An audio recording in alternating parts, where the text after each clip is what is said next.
a few minutes, I just wanted to announce for people who are just coming into the meeting right now that we are requiring that people be on the speaker list in order to make comments today.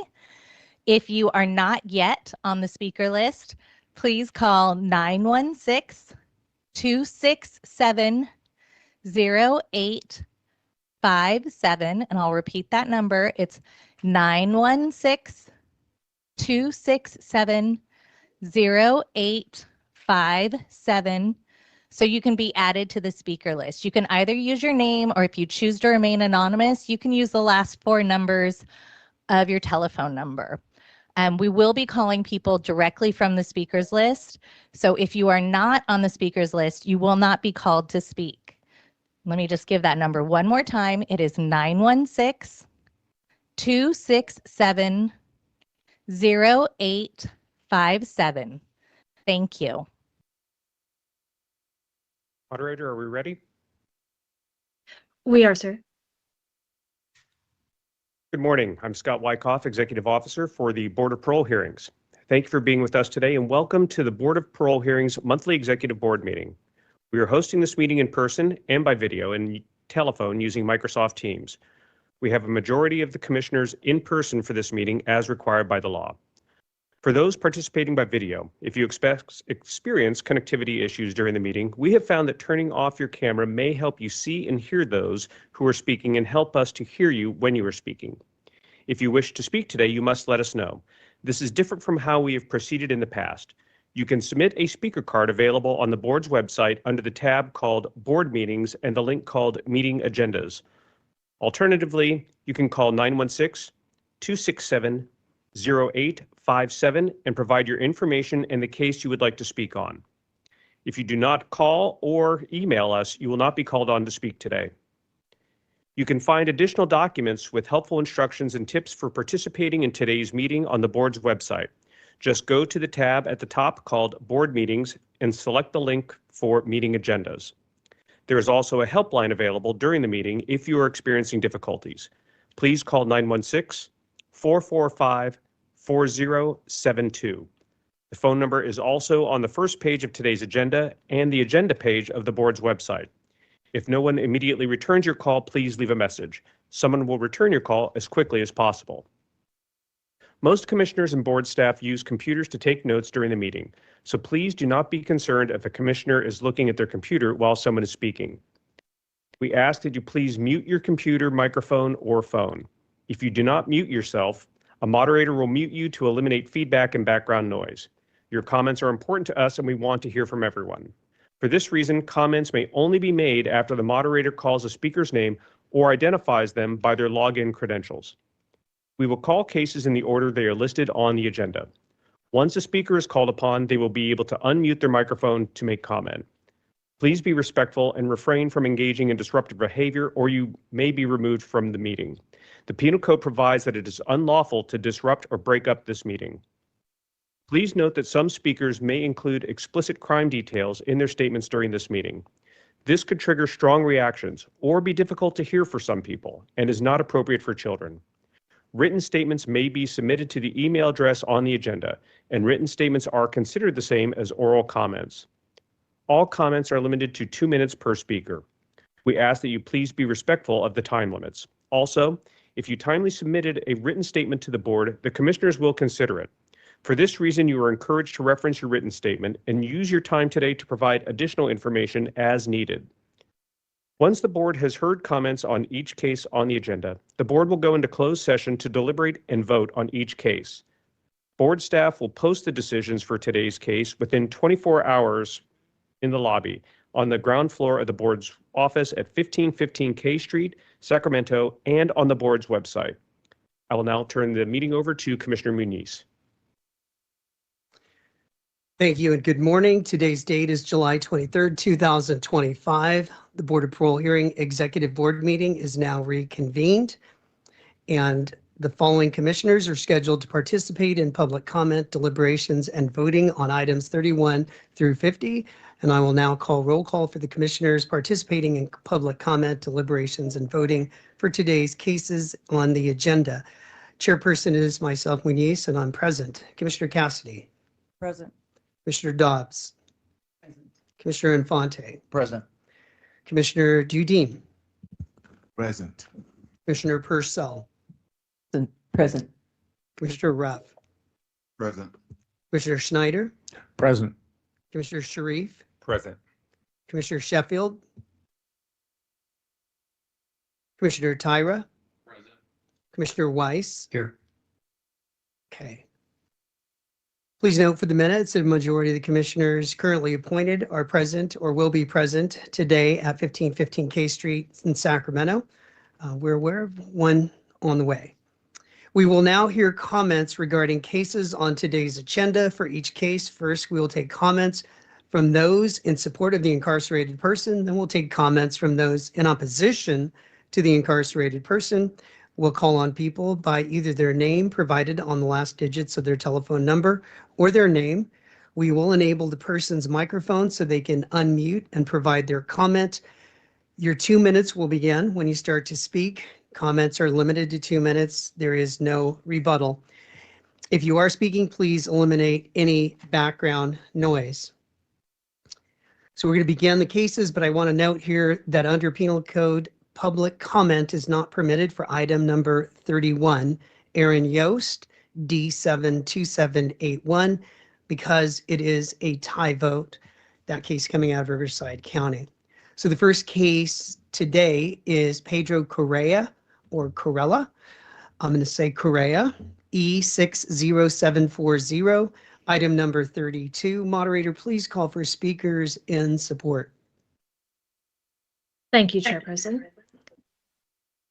People who signed up to speak in support of Pedro Corella, please raise your hand using the Microsoft Teams button or by pressing *5 on your telephone. This will help us enable your microphone. If you're on video, please unmute yourself by pressing the microphone button. If you're on the phone, please unmute yourself by pressing *6. Chairperson, there appear to be no speakers in support of Pedro Corella. Moderator, we will now take speakers in opposition to Pedro Correa. Thank you, Chairperson. The first speaker I have is Linda Dunn, DDA of Riverside County. Linda, if you're with us, go ahead and unmute yourself. Your microphone has been enabled.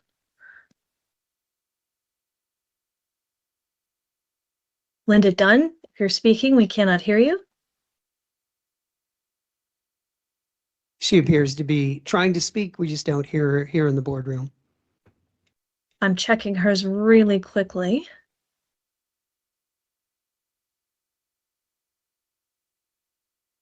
We seem to have enabled her microphone. Now Linda, can you might... hear me? Yes, we can. Yes. Go ahead. Thank you very much. Good morning, everyone. Riverside County asked that you rescind the grant of parole from March 27th of this year because the investigation found that inmate Corella did engage in restitution fraud and more than what he admitted to during the hearing. The presiding commissioner did warn Mr. Correa that he might be investigated for the restitution fraud, and he was. And the memo dated July 10th from the investigator Rizzo, R-I-Z-O, indicates that Mr. Corella allowed inmates, other family members, to put money on his books. Of course, he received a kickback from that. And I don't have to tell all of you what restitution fraud means. It cheats the system, it cheats the victims. The message that needs to be sent is that it won't be tolerated, and you will not grant parole to people who engage in it. Otherwise, they'll do all of their plans and programs and speak nicely during the hearing and say, oh, by the way, I did commit restitution fraud. And when they get a grant, everybody will find out. They'll just keep on doing it. That's not what we want. It's not what any of you want. So we just ask very simply and quickly to have the grant rescinded and a new hearing scheduled. And that's the end of my statement. Thank you very much. Thank you. People who signed up to speak in opposition of Pedro Corella, please raise your hand using the Microsoft Teams button or by pressing *5 on your telephone so we can easily enable your microphone. If you're on video, please unmute yourself by pressing the microphone button. If you're on the phone, please unmute yourself by pressing *6. Chairperson, there appear to be no more speakers for Pedro CORELLA. The next case is Larry DIXON, P48492, item number 33. Moderator, please call for speakers in support. Thank you, Chairperson. For people who signed up to speak in support of Larry DIXON, please raise your hand using the Microsoft Teams button or by pressing *5 on your telephone. This will then help us enable your microphone. If you're on video, please unmute yourself by pressing the microphone button. If you're on the phone, please unmute yourself by pressing *6. Chairperson, there appear to be no speakers in support of Larry DIXON. Moderator will now take speakers in opposition to Larry DIXON. Thank you, Chairperson. We have a speaker card for Lucas King, DDA, San Mateo County. Lucas, if you're with us, I see you are. Go ahead and unmute yourself. Your 2 minutes starts when you begin to speak. Thank you. Larry DIXON's record shows a clear escalating pattern of violence that has never been interrupted. It's only been paused while he's behind bars. In 1986, he chased down his girlfriend in public and assaulted her. On the same day he got out of jail for that, he went to confront a man that he accused of cheating with his wife, not the girlfriend that he assaulted. He threatened the man with a knife, then attacked him. In 1987, he was convicted of first-degree burglary after a brutal assault on Christina Maybank. He broke into her house and attacked her after she broke up with him.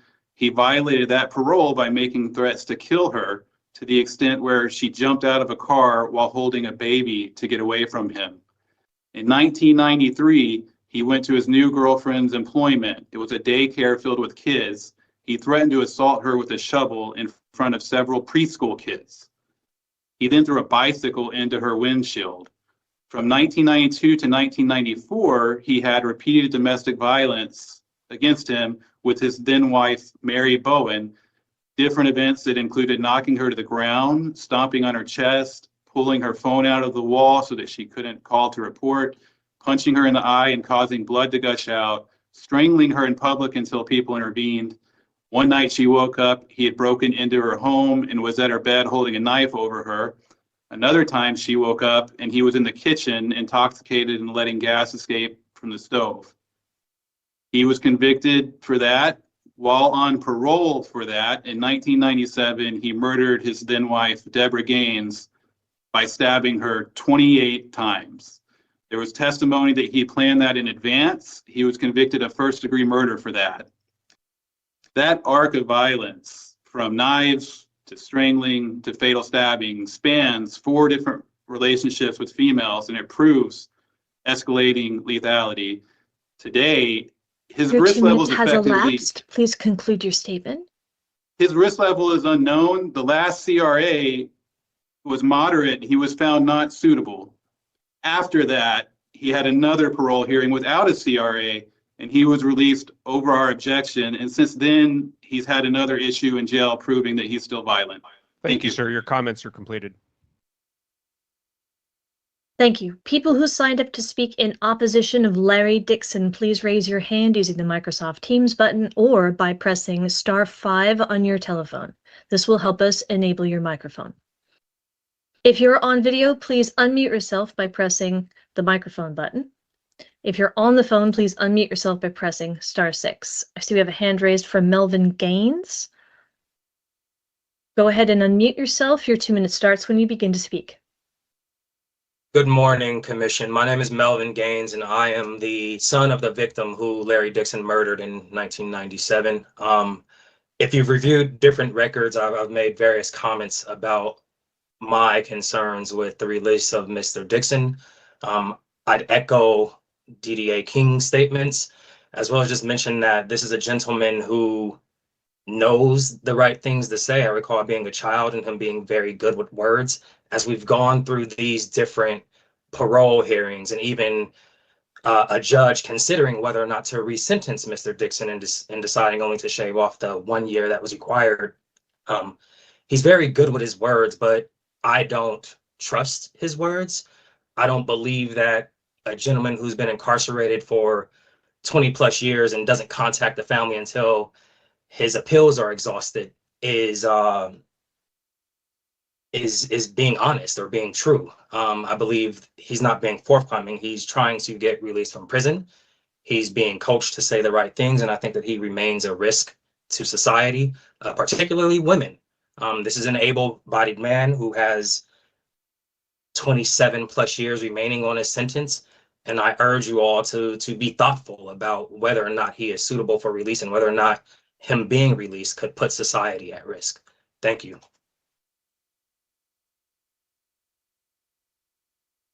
Thank you. Is there anyone else who would like to speak for Larry Dixon? Chairperson, there appear to be no more speakers for Larry Dixon.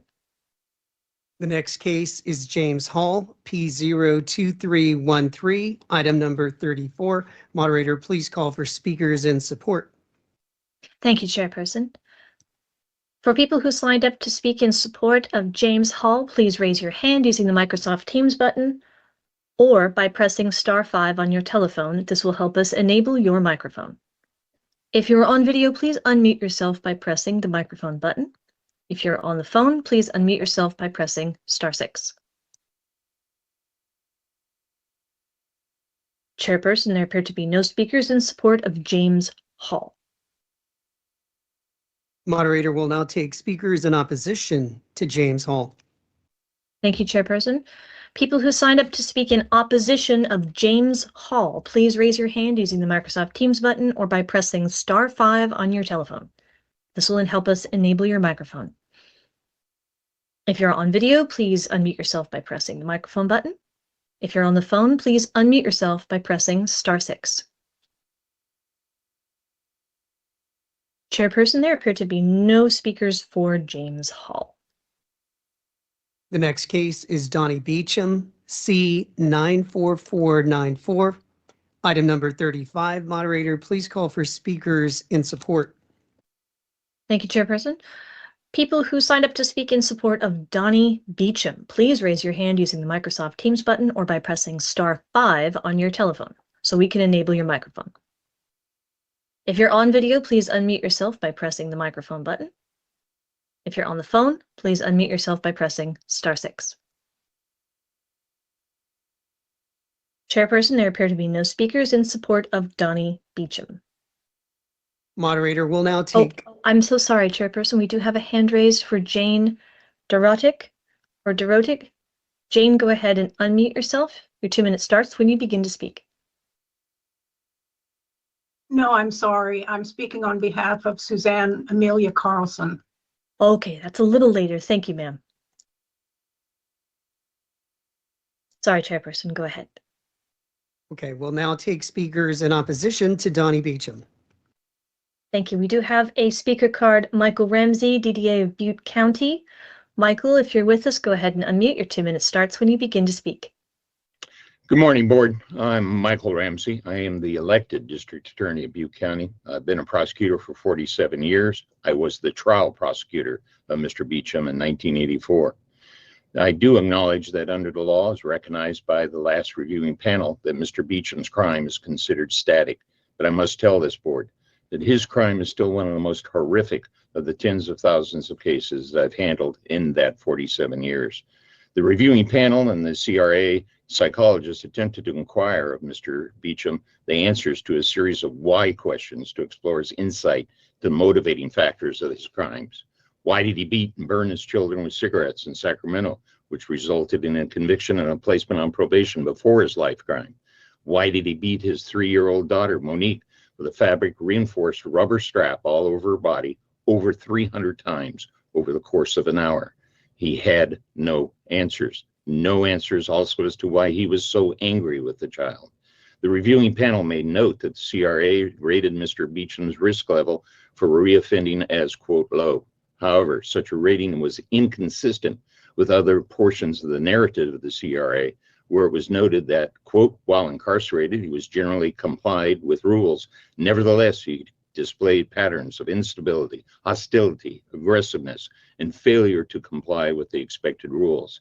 that, quote, Mr. Beecham met a diagnosis signaling the presence of personality characteristics that are significant enough to impair functioning, and that Mr. Beecham, quote, lacked consideration of the challenges he is likely to encounter in the community, coupled with limited coping skills to mitigate risk, and that, quote, Mr. Beecham continues to struggle to identify the underlying factors that contributed to his abuse of his children and the murder of his daughter.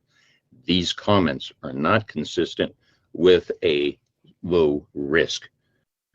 I urge this board to rescind Mr. Beecham's grant of parole. Thank you. Thank you. For those who signed up to speak in opposition of Donnie Beecham, please raise your hand using the Microsoft Teams button or by pressing *5 on your telephone. This will help us enable your microphone. If you're on video, please unmute yourself by pressing the microphone button. If you're on the phone, please unmute yourself by pressing *6. Chairperson, there appear to be no more speakers for Donnie Beecham. The next case is Ricky Black, T00303, item number 36. Moderator, please call for speakers in support. Thank you, Chairperson. For people who signed up to speak in support of Ricky Black, please raise your hand using the Microsoft Teams button or by pressing *5 on your telephone. This will help us enable your microphone. Our first speaker is Joseph Magazzini. Go ahead, sir. Your 2 minutes starts when you begin to speak. Good morning, Commissioners. My name is Joseph Magazzini. I had the pleasure of representing Mr. Black at two of his parole suitability hearings, one which was voided because of failure to record the hearing. Governor asked the board to determine if he sufficiently mitigated his risk factors for antisocial conduct and substance abuse, and whether he has the insight and tools he will need to maintain healthy relationships and sobriety in the community. I'm going to start by pointing out that he's already been very thoroughly vetted because 4 of your colleagues have looked at him extensively recently and found him suitable. As I mentioned, the first hearing was voided because of a failure to record, but I think that should warrant some attention. Obviously, the clinician who conducted the CRA found his risk quite diminished from where it had been in the previous CRA. And if you look at what the clinician used to elevate his risk, it's all historic. And if you look at the risk management recommendations, these are all things that Mr. Black was already doing and continues to do. And just to kind of reinforce that point, I would just ask that the commissioners look at his conversation with Mr. Schneider on the phases of change during the hearing, beginning in the transcript on page 25. I think that conversation clearly demonstrates someone who's in recovery, committed to recovery, understands what it takes to maintain their recovery, and gives all indications that he will continue to do so. His history is horrific, but he has been stable for a long time now. He has left his gang life behind. He's left his substance abuse behind. He is not the same person. I ask the panel to uphold the grant of parole. Thank you. Thank you. The next speaker card I have is for Jeremy Woods. If I don't see you on the list, if you're with us, please raise your hand in Teams or press *5 by telephone. Jeremy Woods. Okay, go ahead. Your 2 minutes starts when you begin to speak. Good morning. My name is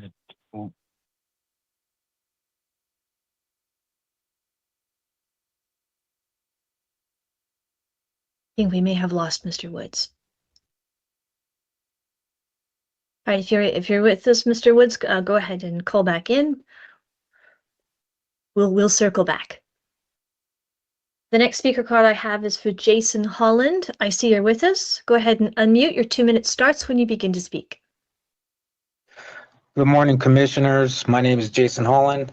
I'm employed as a program manager for entrepreneurship program with the 5 Ventures, and I'm also a former lifer who served 28 years within CDCR. I met Ricky Black in 2020 when I first transferred to Ironwood State Prison. At the time, I knew of him through reputation as someone who had once been definitely destructive and dangerous earlier in his life. he was actually one of the first people to welcome me there and help me learn how to navigate a level 3 prison, because that was something that was very new to me at the time. During the next 3 years, spending time with him there, I had the opportunity to see him really step into his transformation and become someone that others could look up to as an example of change. I think just as importantly, I think Ricky began to see himself as someone that deserved his own esteem. I've lived in the same housing units as him. I've gone to self-help groups with him, shared work assignments with him, and Ricky has always been someone that was who I could rely on to make sound decisions, to do the right thing, to preserve the freedoms he had in there, the freedoms that others had, and also the opportunity to maybe one day come home. I was paroled almost 2 years ago. Since then, I've worked within the reentry community with the 5 Ventures, the Anti-Recidivism Coalition. I'm well connected within the reentry community. I'd be really honored to help Ricky when he comes home to navigate the transition and to access the resources available. So thank you for your time and for letting me speak. Thank you. The next speaker card I have is for Nick Woodall. I see that you're with us. Go ahead and unmute yourself. Your 2 minutes starts when you begin to speak.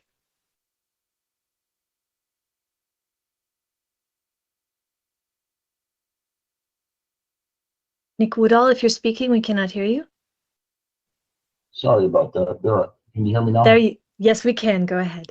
Good morning, Commissioners. It is my distinct honor and pleasure to speak to you about my support for my friend Ricky Black.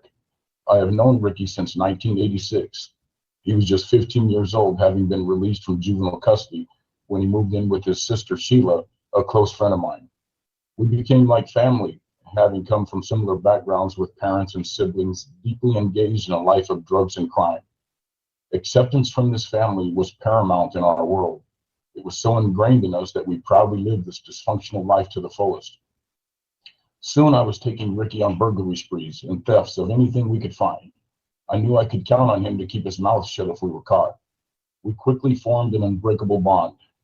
Less than a year later, I was arrested for murder and sentenced to life without parole in state prison. 6 years later, I saw Ricky again in Lancaster State Prison. I was heavily involved in drug trafficking, prison politics on a general population facility. Again, Ricky was right there as somebody I could trust to support me. Soon I was placed in administrative segregation for possession of a weapon. Ricky was paroled and we were separated again. In 1995, my life changed when I accepted Jesus Christ as my Lord and Savior and became a born-again Christian. The transformative experience was nothing short of miraculous. God quickly opened my heart and mind to understand the harms I had caused in so many lives. I began reaching out to these victims, expressing my sincere sorrow and regret for my wrongs. In the late 90s, I learned that Ricky had been convicted for orchestrating the gang murder of Timothy Taylor. I was stunned. I couldn't help but think about how I played a role in shaping Ricky's life of crime. I learned that Ricky had been as a prison gang member and was given an indeterminate shoe term. I asked a close friend and prison chaplain to go visit Ricky there and minister to him. Within a few years, Ricky made the decision to drop out of the gang lifestyle and request transfer to an SNY facility. Your 2 minutes has elapsed. Please conclude your statement. I was excited for him, putting down his pride and seeking to change his life. In 2009, I requested SNY status and transferred to the same facility as Ricky. Sir, your time has expired. We are going to move on. We appreciate your comments.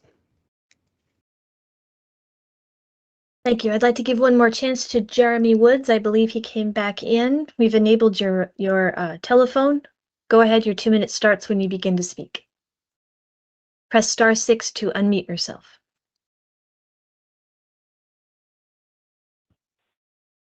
Yes, go ahead.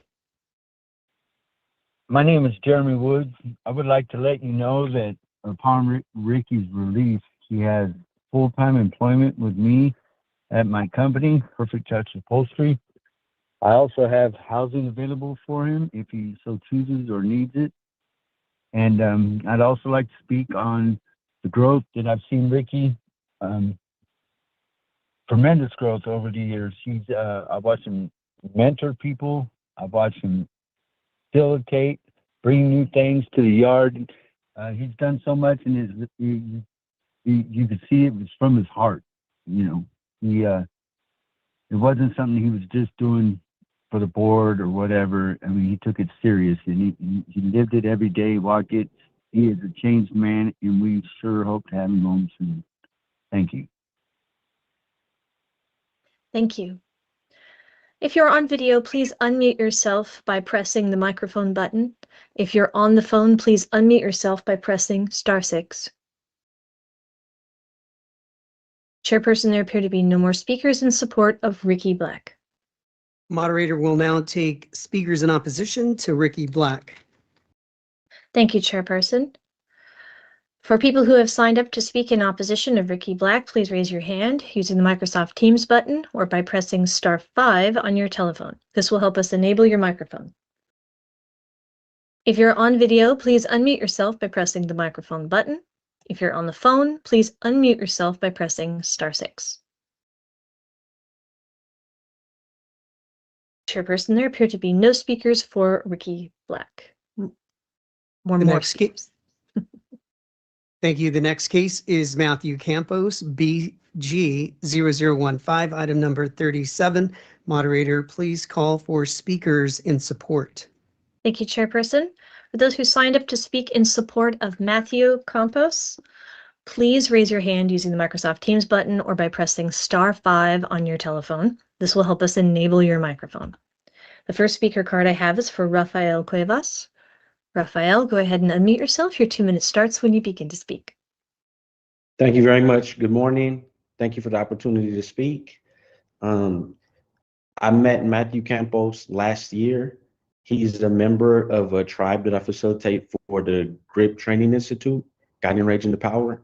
Some of you guys are familiar. Mr. Campos came to our program very polished. He has great insight into his contributing factors of his crime. He also has great accountability.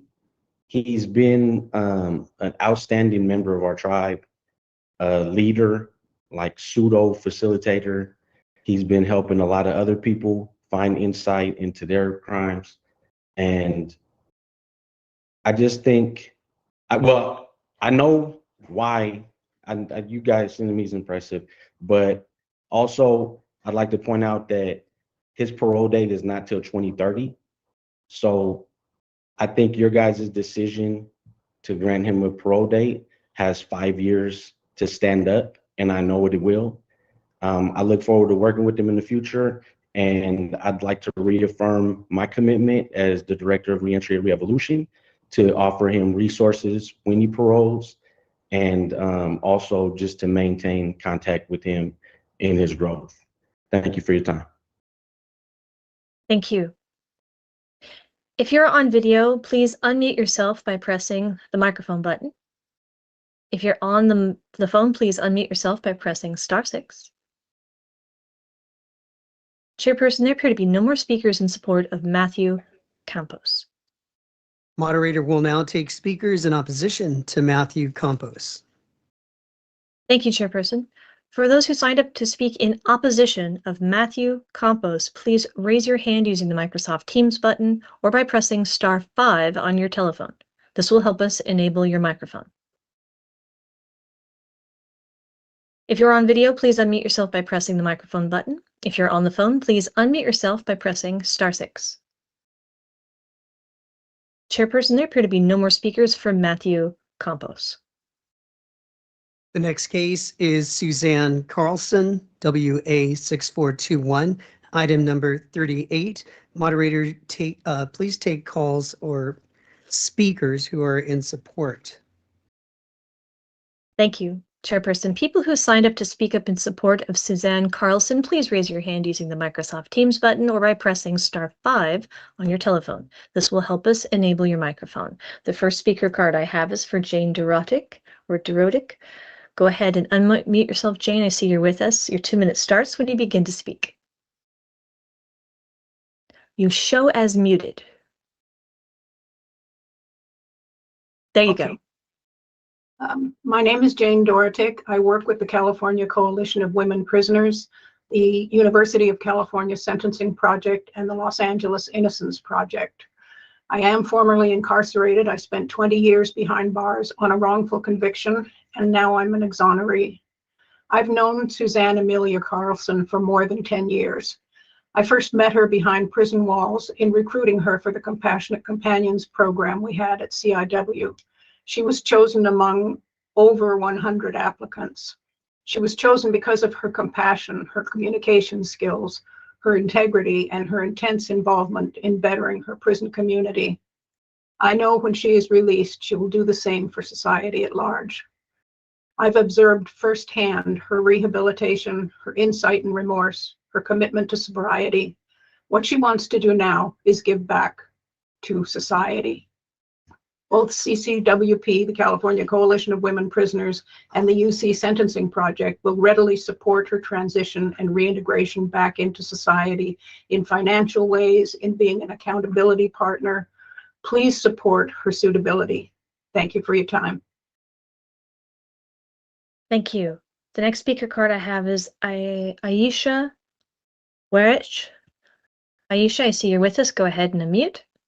Yeah, good morning, everyone. Thanks for having me. My name is Aisha Warich, and I'm the program coordinator with the UC Sentencing Project. And I've had the privilege of working closely and getting to know Suzanne Carlson this past year. In that time, I've witnessed her kindness, her compassion, her generosity, and joyful spirit with not only myself, but countless other individuals inside and outside of prison. I've also witnessed her commitment to her own healing and accountability, as well as supporting others in their journey through the work she has done on our project. I understand her deep commitment to her sobriety, and know her sobriety comes first in her life. She has a positive outlook on her life despite her incarceration, and will be a force for good in our community. If released, our organization is ready to hire Suzanne with a paid position to work alongside us, and she will have tremendous amount of support from everyone on our team. I strongly believe Suzanne is ready to come home. Thank you for your consideration. Thank you. The next speaker card I have is for Chisa Hughes. Chisa Hughes, go ahead and unmute yourself, either on Teams or by pressing *6 by telephone.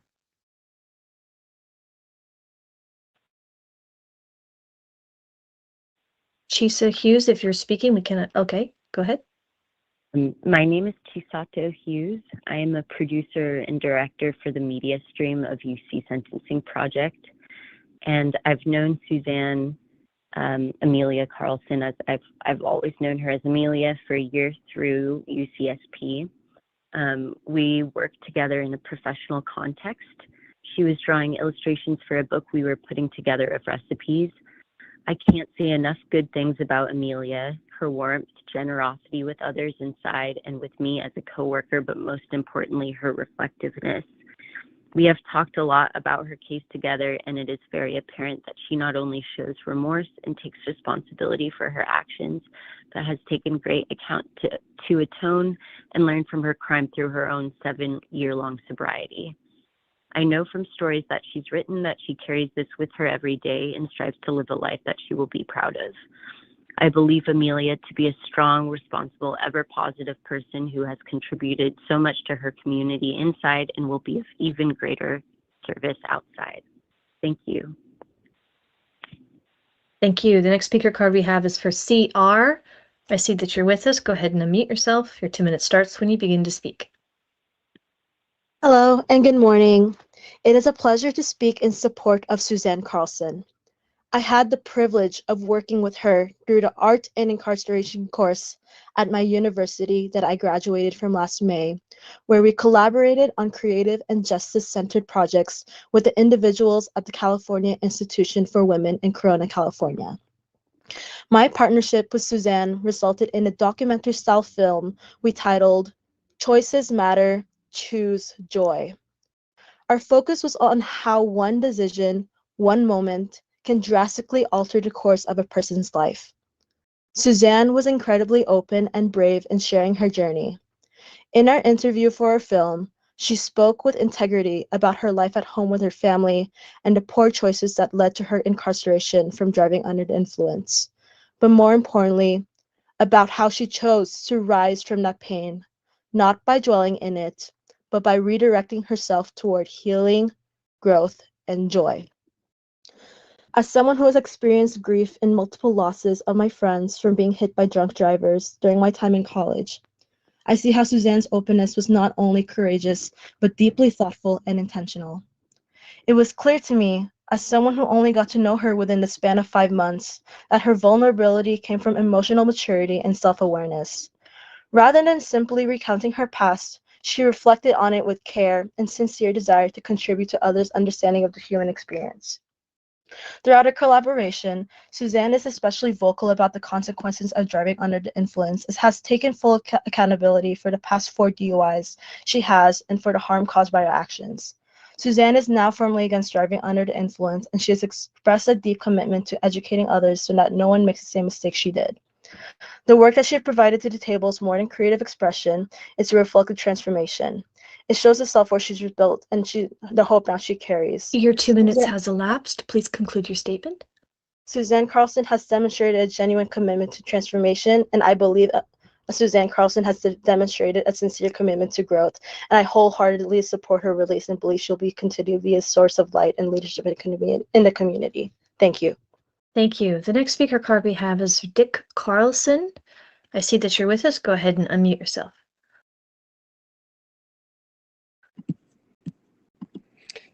Good morning. My name is Dirk Carlson, and I'm Suzanne Carlson's uncle, and I'm here today to speak in full support of her release on parole. She has been incarcerated for 18 years. When Suzanne was first incarcerated, she was struggling, lost, immature, and without the tools to navigate prison life, let alone the real world. But over time, I've witnessed a profound change. Through education, personal discipline, and a deep Christian faith, Suzanne has transformed herself. She has earned 2 associate degrees and a bachelor's degree in liberal studies. She is also a certified drug and alcohol counselor. More importantly, she has developed humility, accountability, and a genuine desire to help others avoid the mistakes she made. This is not the same person who entered prison 18 years ago. She is a woman of purpose, insight, and faith. Suzanne has a detailed and realistic parole plan. Her #1 commitment is to sobriety. She intends to live in transitional housing, reintegrate into the AA community, and seek counseling if needed. She also intends to continue her education by pursuing a master's degree. As her uncle, I can offer more than emotional support. I'm the trustee of an inheritance left for the benefit of Suzanne by my mother. This gives Suzanne the financial stability to focus entirely on her recovery and reintegration. We live in Rancho Santa Margarita, just minutes from Saddleback Church, home of the nationally recognized Celebrate Recovery program. If the conditions of her parole allow it, she is welcome to live in our home and begin her new life surrounded by a supportive, faith-based family. Her sister, her mother, her brother, and many cousins also live close by and are excited to support her in any way possible. In short, Suzanne will not be navigating this next chapter alone. I respectfully ask the board to recognize that Suzanne has done the internal work. She is no longer the broken and reckless young woman she once was. She is a mature, educated, remorseful, and deeply changed person, ready to live a productive and meaningful life in the community. Thank you for your time and thoughtful consideration.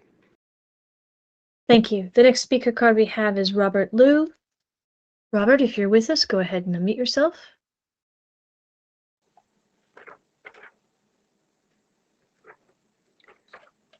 Thank you, Commissioners, for the opportunity to speak here today.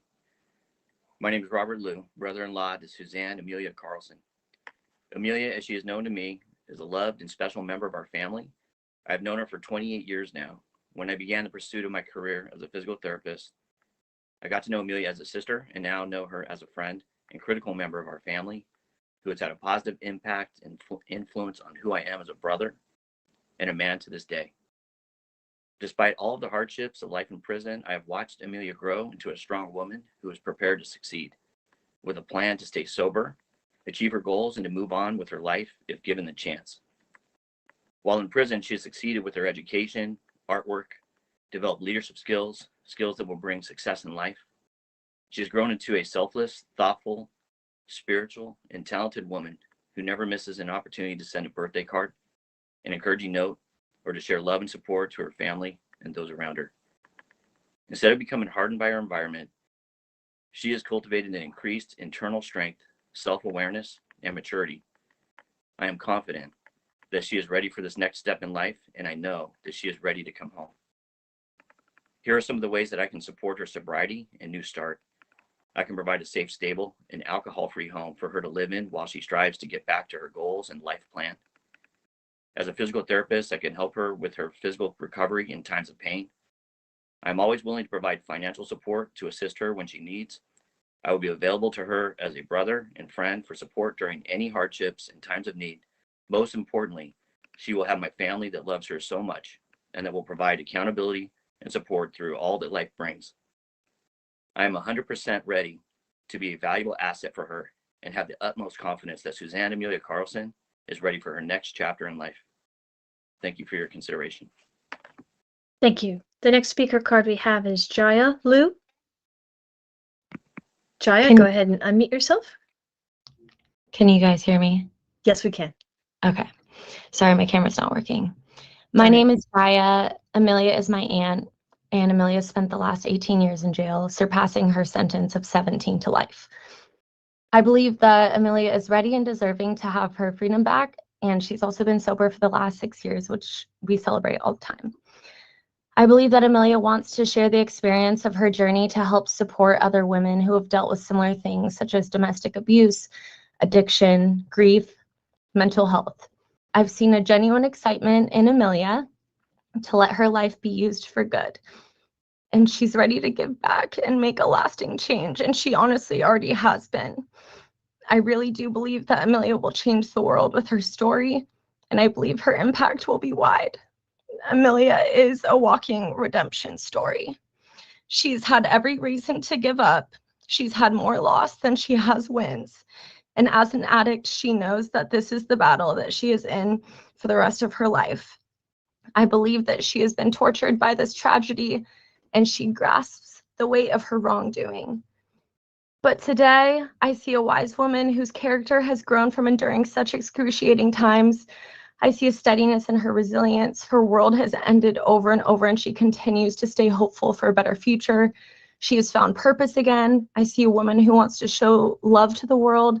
I see someone who continues to fight to be a better version of themselves daily and is realizing that there is more to her identity than being an addict. More importantly, I think she believes in her own value and worth in this world, and I think she believes she deserves to be alive and to keep making it one more day. And I'm so thankful that she is alive with us today, because the reality is we've almost lost her many times.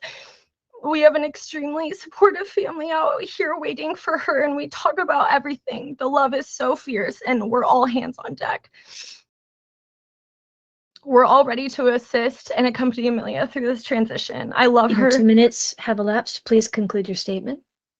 I will just say that she is such a lover, and she has always been a loving person, and we're ready to have her back. Thank you. The next speaker is Chuck Carlson. I see that you're with us. Go ahead and unmute yourself. Can you hear me? Yes, we can. Okay. Honorable Commissioners, I want to thank you for allowing me to speak today. My name is Chuck Carlson, and I'm here as a brother who deeply loves his sister and someone who has witnessed her growth, over the past 18 years. The tragedy that brought us here is something that none of us will ever forget. And we all want to express continued sorrow and respect for the life that was lost. If I'm given the opportunity, I'm fully committed to supporting my sister and her successful, reentry into society. She has remained sober and accountable for the better part of her incarceration. And me and my family, my wife and daughter included, will do everything in our power to help her maintain that sobriety. And that includes getting her connected with the local recovery community, ensuring she has regular access to meetings, mentorship. And as you can hear from, the other speakers, she has a pretty massive support system. I'll personally attend with her if needed and can also provide her with a stable, substance-free living environment. Finally, I'm an orthodontist, and I have 2 practices in Orange County, and I'm prepared to offer her immediate, meaningful employment in a supportive and structured environment. This job can give her some stability and a path forward till she figures out, what she wants to do. I've seen the best of who she is. I mean, obviously, I've known her whole life. She's intelligent, she has incredible work ethic, and she is, above all, compassionate. And I believe she still has a ton to offer this world. 18 years is a long time. You know, she has changed. She's definitely not the immature 20-something-year-old that she used to be. And I truly believe that she's ready to begin again, you know, with humility, accountability, and a massive amount of support. And I thank you for considering this second chance for her. Thank you. I see Amelia Carlson next to you, possibly? That's my wife. Okay. Go ahead. Your 2 minutes starts when you begin to speak.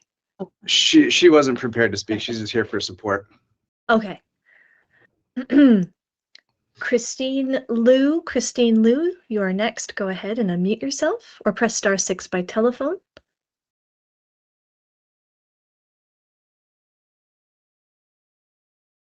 Christine Liu, if you're speaking, we cannot hear you. Can you hear me? Yes, go ahead. Okay.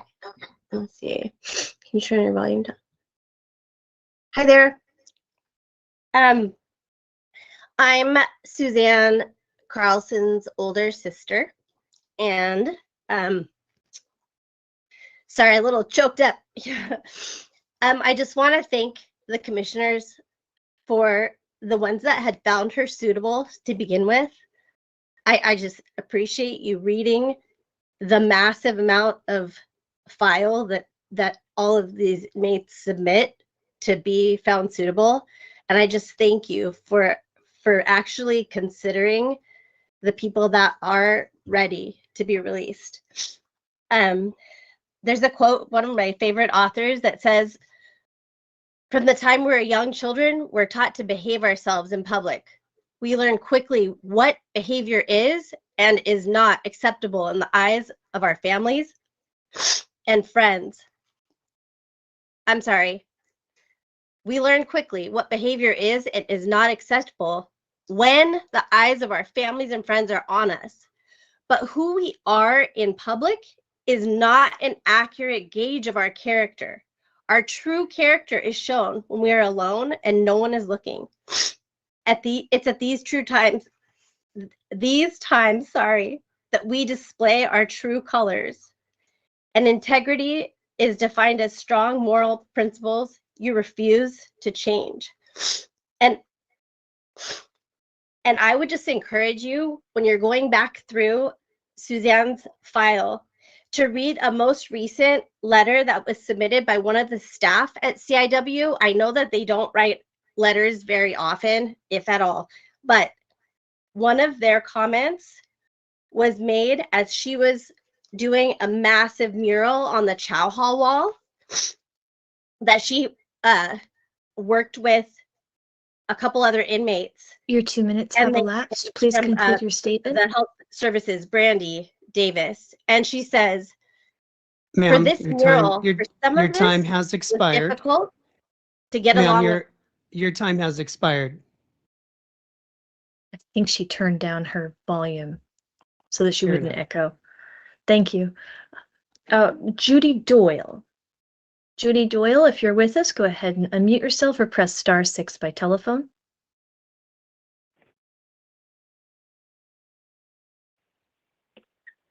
Distinguished members of the commission, good morning. My name is Judy Doyle, and I have been a sponsor and member of Alcoholics Anonymous for 34 years. I'm speaking on behalf of Suzanne Carlson. I realize this hearing is regarding Suzanne's release from California State incarceration at CIW. I met Suzanne in 2019 through another sponsee that I was in regular contact with. Since that time, Suzanne contacted me by phone and by mail as we work the 12 steps of Alcoholics Anonymous. I'm confident that through the steps, Suzanne realizes the brevity of her actions at age 23 and is truly repentant. When Suzanne is released on parole, we will continue and be starting the 12 steps of Alcoholics Anonymous over again, along with the 12 traditions of AA, as she transitions back into society and living a new way of life. I will continue to be her Alcoholics Anonymous sponsor. She will attend her regular AA meetings and AA events with me on her own, and she will be receiving rides to AA meetings from other women in the AA program and myself. I will be available to her by phone 24 hours, 7 days a week, should she need to talk about anything, as well as contacting other AA members. In AA, Suzanne has worked with me through her trauma of rejection, worthlessness, and non-acceptance of who she was as a child, teen, and very young adult. I foresee a positive future of success for Suzanne. She will have guidance, direction, and care, as well as a circle of friends in AA and church with family around her whom are sober and care for her well-being. God is a substantial part of the Alcoholics Anonymous program and sobriety. Thank you for your time and consideration in this matter. Thank you. The next speaker card we have is for Gloria Kelly. Gloria Kelly, go ahead and unmute yourself on Teams or *6 by telephone. Gloria Kelly, if you're speaking, we cannot hear you. We'll circle back to Gloria. Kathy Zane. Kathy Zane, go ahead and unmute yourself.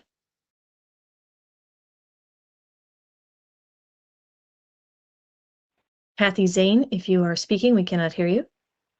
Hi, can you hear me? Yes, we can. Hi, my name is Kathy Zane. I want to thank you all for listening to me today for Amelia. That's how I know her. And I also know her and met her 6 years ago through another inmate, which is my sister, Gloria.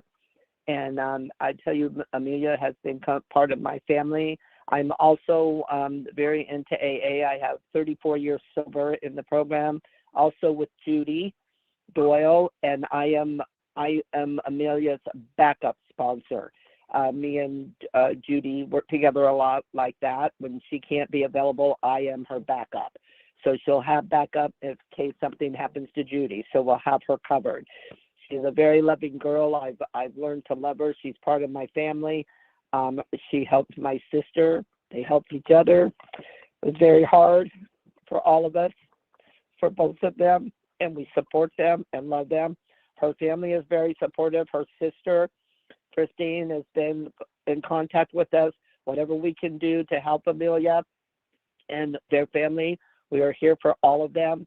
And my sister, Goya, is right here. She will be speaking next. If we could get her back on, I would appreciate it. I just want to thank you guys, and God bless you all. Thank you. Thank you. Hello. Go ahead.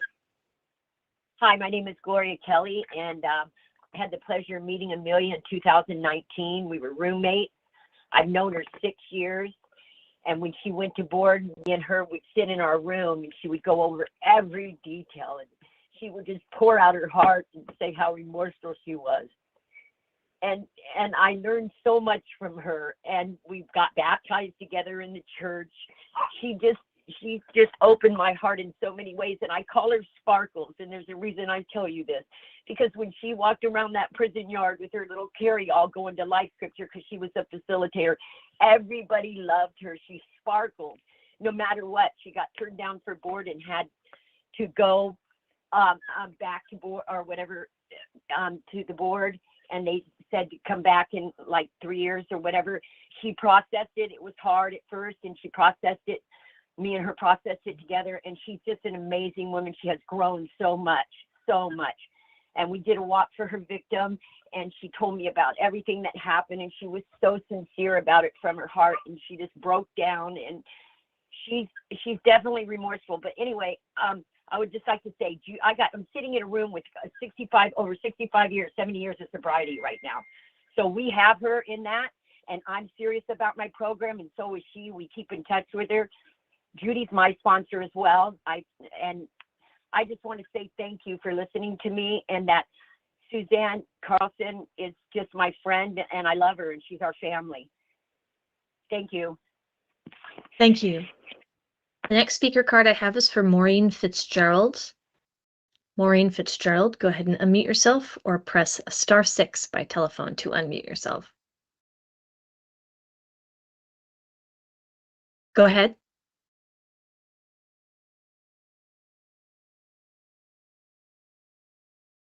We briefly could hear you. If you're speaking, we cannot hear you right now.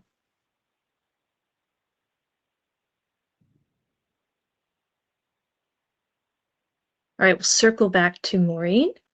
Marcia Slemmer. Marcia Slemmer. I see his hand raised there. Hello, Go ahead. can you hear me? Yes, we can.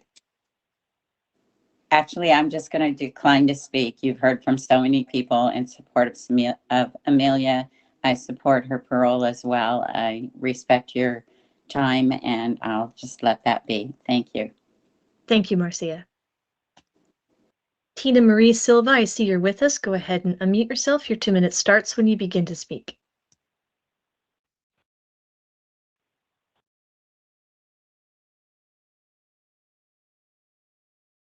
Tina Marie, if you're speaking, we cannot hear you. Looks like you're still muted.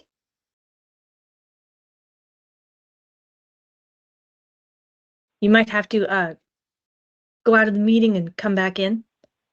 We'll circle Hello? back to you. Oh, yes, go ahead. We can hear you now.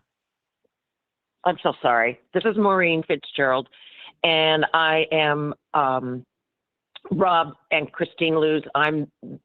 Rob is my nephew, and Christine is his wife, and I just have fallen in love with Amelia over the years.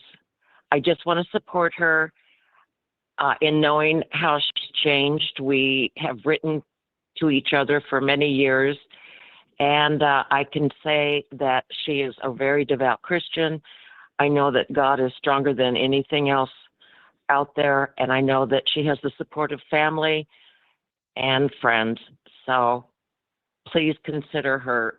She would be such an asset in this world. Thank you. Thank you.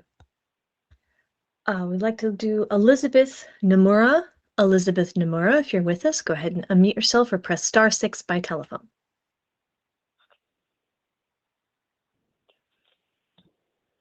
Elizabeth, if you're speaking, we cannot hear you.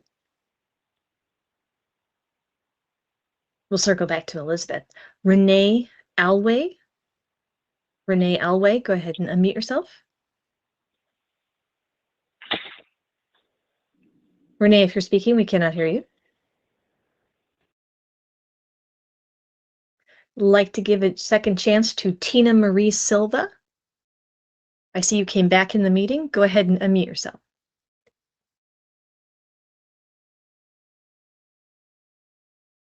Your mic is enabled, Tina Marie Silva, but it's still showing you as muted.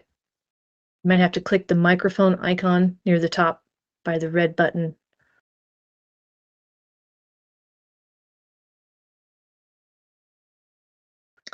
All right.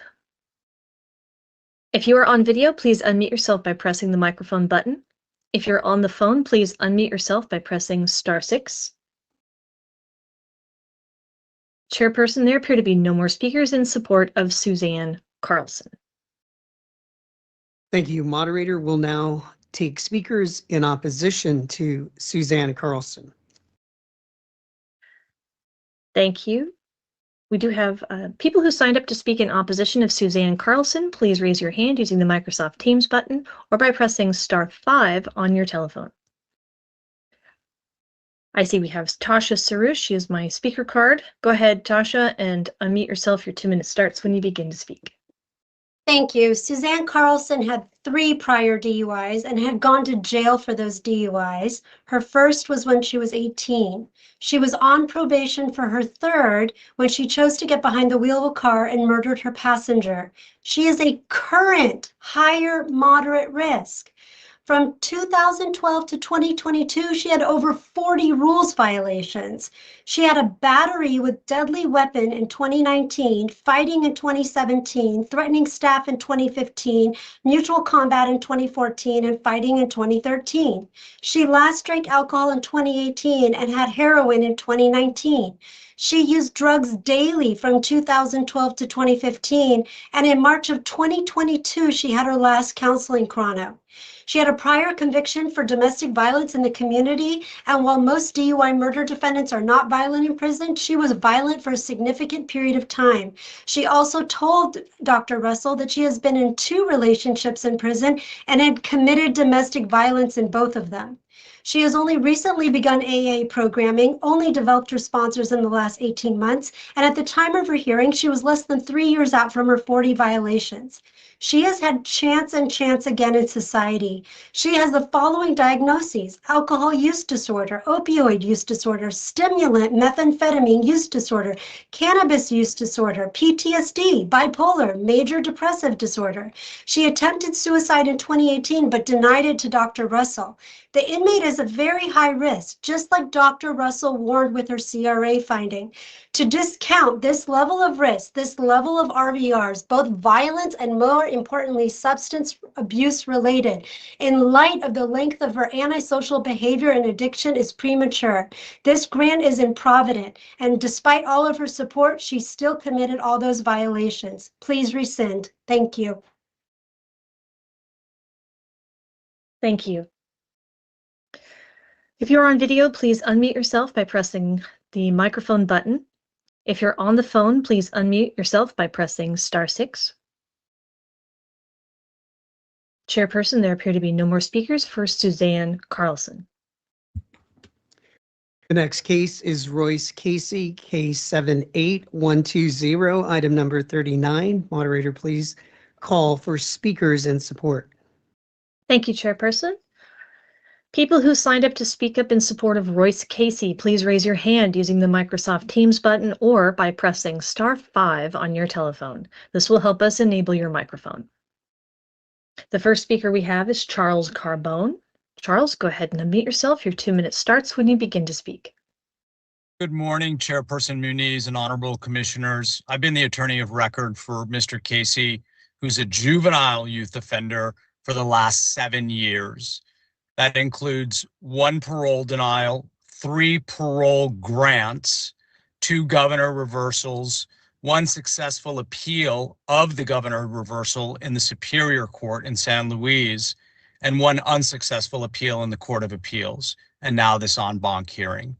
I'm extremely familiar with the operative facts and with Mr. Casey. In short, Mr. Casey is rehabilitated, and he would not pose an unreasonable risk. As to the governor's concerns in order, on Casey internalizing his empathy and on his victim awareness, I'd point out 5 issues. Number 1, Mr. Casey solved this notorious crime by turning himself in and by turning his crime partners in. Number 2, Mr. Casey accepted a plea agreement unlike his crime partners, one of whom the DA described last month at en banc as the ringleader, and who this panel last month released. Number 3, Casey's insight's been described repeatedly as discernible by all 3 of the last board psychologists, all 3 of whom since 2016 have found him to be a low risk. 4, Casey wrote at the request of the father of the victim, personalized remorse letters, as well as answered questions from the family years later about many of the essential facts of the crime. And Mr. Casey's lived his remorse by remaining disciplinary free for the last 23 years. He's received 3 parole grants because 6 commissioners, 3 psychologists, 1 Superior Court judge, and the loquacious lawyer before you each conclude he's not a risk. Please affirm the date. Thank you. Thank you. The next speaker card we have is for Avram Frey. Avram, go ahead and unmute yourself or press *6 by telephone.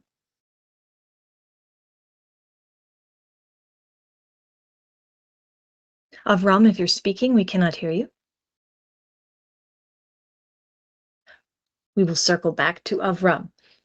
Sarah Cooksey, I see you're with us. Go ahead and unmute yourself. Your 2 minutes starts when you begin to speak. Yes, good morning. My name is Sarah Cooksey. I am the paralegal with the ACLU of Northern California, and I work with Mr. Fry, who I think is working on the ability to share this morning. But I have had the opportunity to get to know Mr. Casey over the past several years, and I want to express my support for his parole. Mr. Casey has evolved into a thoughtful, insightful, and considerate individual who has diligently worked to understand the factors that led to his past criminal activity. Mr. Casey has engaged wholeheartedly in his rehabilitation, demonstrating a commitment to growth and change. Today, Mr. Casey is a respectful person who has developed a deep understanding of his triggers and has actively overcome them. He is fundamentally different from the young man who committed his crime many years ago. And through these rehabilitative efforts, he has shown he no longer poses a risk to the community. And I urge you to affirm Mr. Casey's grant of parole. Thank you. Thank you. I have Phyllis Tuttle. Phyllis Tuttle, go ahead and unmute. I see you're with us. Go ahead and unmute yourself.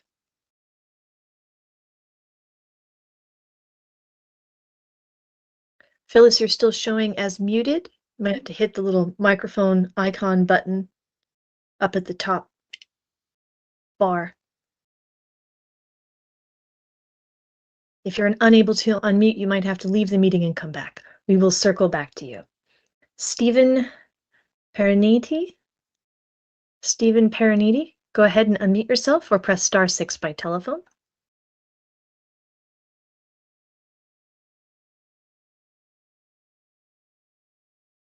Stephen, if you're speaking, we cannot hear you. We'll circle back to Stephen. Kevin McReynolds, go ahead and unmute yourself or press *6 by telephone. Kevin McReynolds, if you're speaking, we cannot hear you. Oh, I see you're here, Phyllis. Go ahead and I've allowed your microphone. Go ahead and unmute yourself.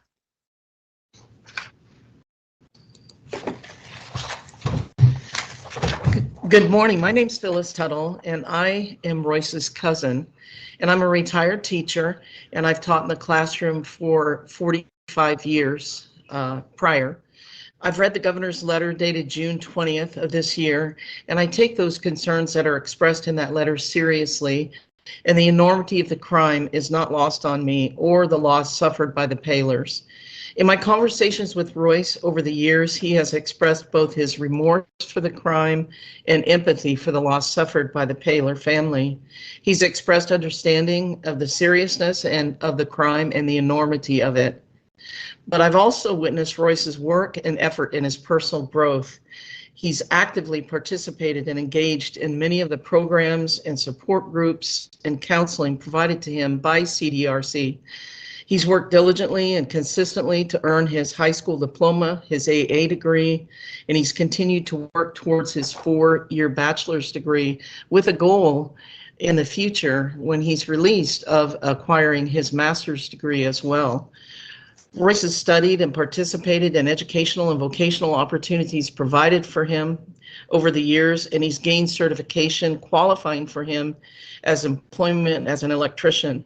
We've had a lot of discussions regarding his efforts and his educational pursuits, his vocational goals, as well as his desire to be a positive and productive member of the community. Royce is a very loved family member, and I will be a resource for him and part of his support system, particularly in his pursuit of higher education degrees, his life goals, but also in emotional support. He can call me anytime to seek advice or just to talk, and I'll make myself available to him. I'm respectfully asking the board to affirm Royce's parole date, and I want to thank you for your consideration in allowing me to speak. Thank you. The next speaker we have is for Parker Chamberlain. I see you're with us. Go ahead and unmute yourself. Your 2 minutes starts when you begin to speak.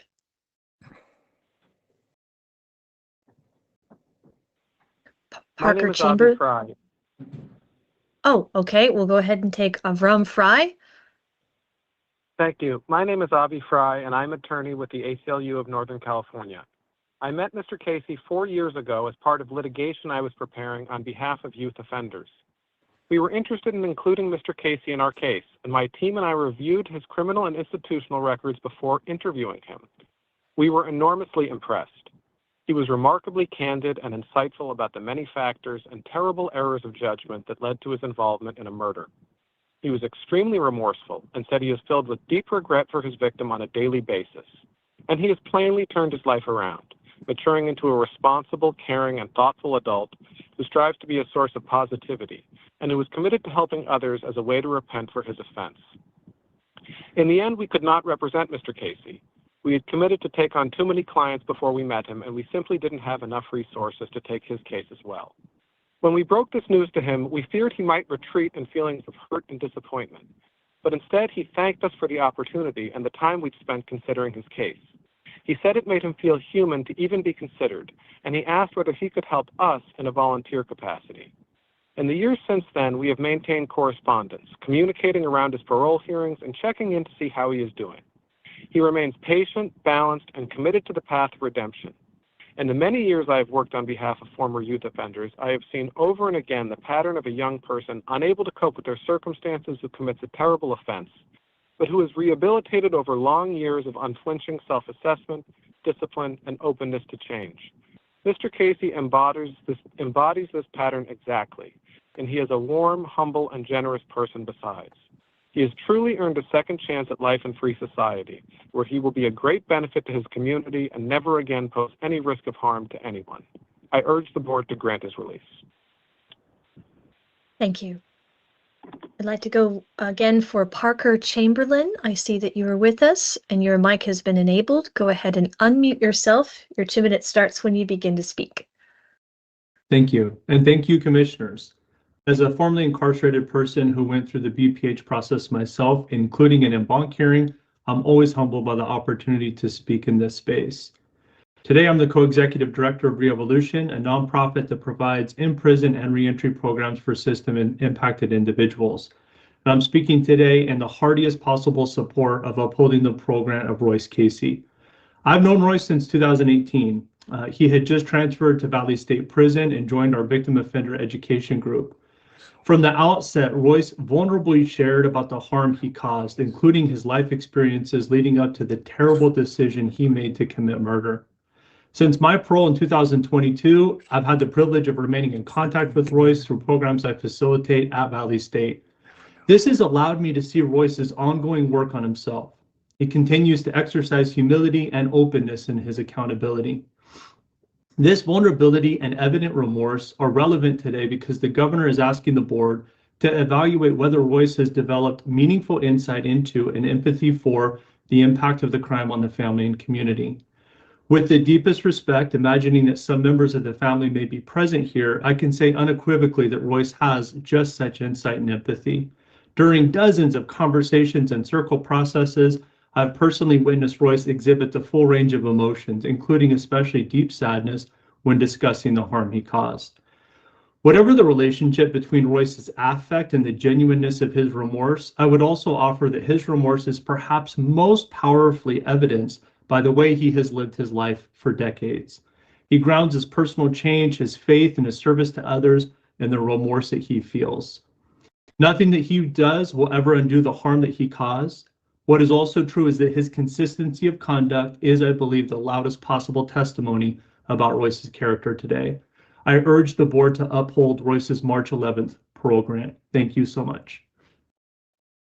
Thank you. Next speaker card we have is for Joanna Hoover. I see that you're with us. Go ahead and unmute. Yes, good morning. Thank you for the opportunity to speak here today. My name is Johanna Hoover, and I am Royce's cousin. I'm a married mother of two, working full-time in the IT industry, leading a team of specialists. I'm also a member of the PTA at my children's elementary school and active in my local community. I've read the governor's letter from June 20th. One of the concerns expressed in that letter was about the potential risk of triggers and Royce's ability to manage them effectively. I believe this concern is mitigated by the extensive rehabilitation programs Royce has participated in during his time in prison. These programs have equipped him with the skills and mindset necessary to reintegrate into society successfully. I acknowledge the gravity and seriousness of the crime and the enormous loss experienced by the Paler family and the community. This is something that weighs heavily on all of us. Not only do I hold this opinion, but Royce has also shared with me many times that he understands and empathizes with the gravity and impact of this crime. I've witnessed significant growth and rehabilitation in Royce. He has shown remorse and a genuine desire to make amends for his actions. Upon his release, I will support Royce by being available to him whenever needed, providing guidance and assistance to him to help him navigate any obstacles he may encounter. I know this is a serious decision and that you will give it thoughtful consideration. I ask respectfully that you please affirm the parole date. Thank you for your time today. Thank you. The next speaker card I have is for Rosalie Casey. Rosalie Casey, go ahead and unmute yourself. Your 2 minutes starts when you begin to speak. Can you hear me? Yes, we can. Okay. I'm Rosalie Casey, a retired teacher, and I have enjoyed community activities with children with my husband in the school. Royce Casey is my son, and I hope you will please confirm his parole date. I've read the governor's letter, and I understand the seriousness of these circumstances. The situation that led Royce to involvement in crime in the first place is one he wishes to never happen to anyone else. Royce shared many times how deeply he regrets and grieves that Elise Paylor didn't get to live out her life because of his actions, as we all do. He prays for healing for the Paylor family, the whole community, and their friends. And he understands the terrible impact in their lives, along with his own family and community. Royce is dedicated. The thing he wants the most is to be a good man and help others make good choices to deal with their problems. He puts great value on human life and the worth of every person and their value. Those around him have shared with us what an insightful, kind, respectful person he is and how he lifts them up, including employees at the prison. I'll be available by phone as Royce adjusts to life outside of prison, and my husband and I will help with needs that arise. I and our family love Royce deeply and look forward to him joining in times together. Please, will you affirm his parole date? Thank you so much for this consideration. Thank you. Next speaker card I have is for Cecil Casey. I assume he is sitting with you. Yes. Yes. Yes. Go ahead. Good morning. I am Cecil Casey, Royce's father. I have been married for 61 years. I was in the Army in a MASH unit in Korea. When I worked, then I worked for the district school district at Dana Elementary. I finally decided it was time to retire. So in 2011, I retired from the school district. The school district gave me a plaque and a bench with my name on it and with my signature, and it is in front of the elementary school office. I have read the governor's letter and realizing the seriousness of the crime. Royce Lee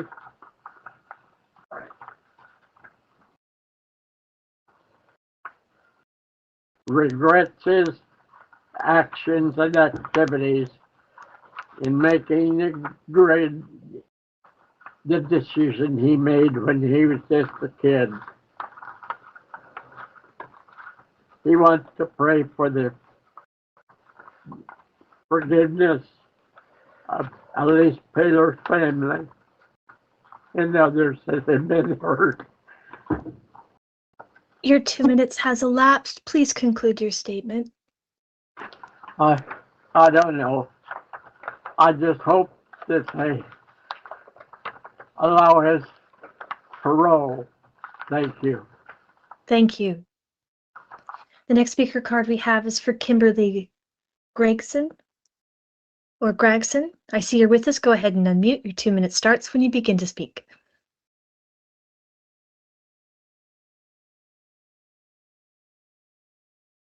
See, you're showing as muted still. It might be the microphone icon up at the top.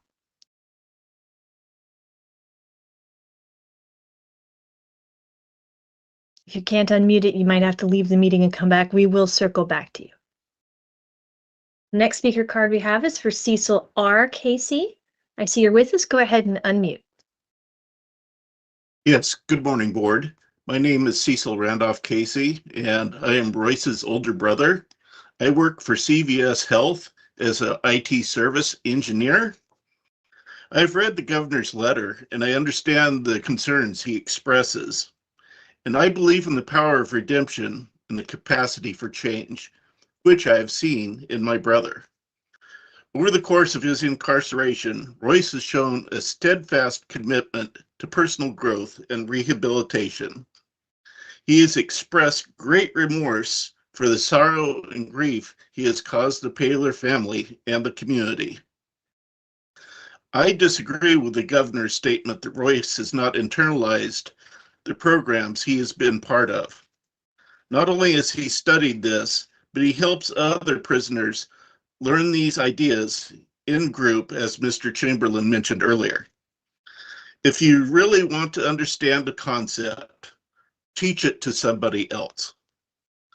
These efforts reflect his genuine remorse for his past actions and his determination to lead a responsible, law-abiding life upon release. As his family, we are prepared to provide Royce with unwavering support to ensure a successful transition and are committed to helping him rebuild his life.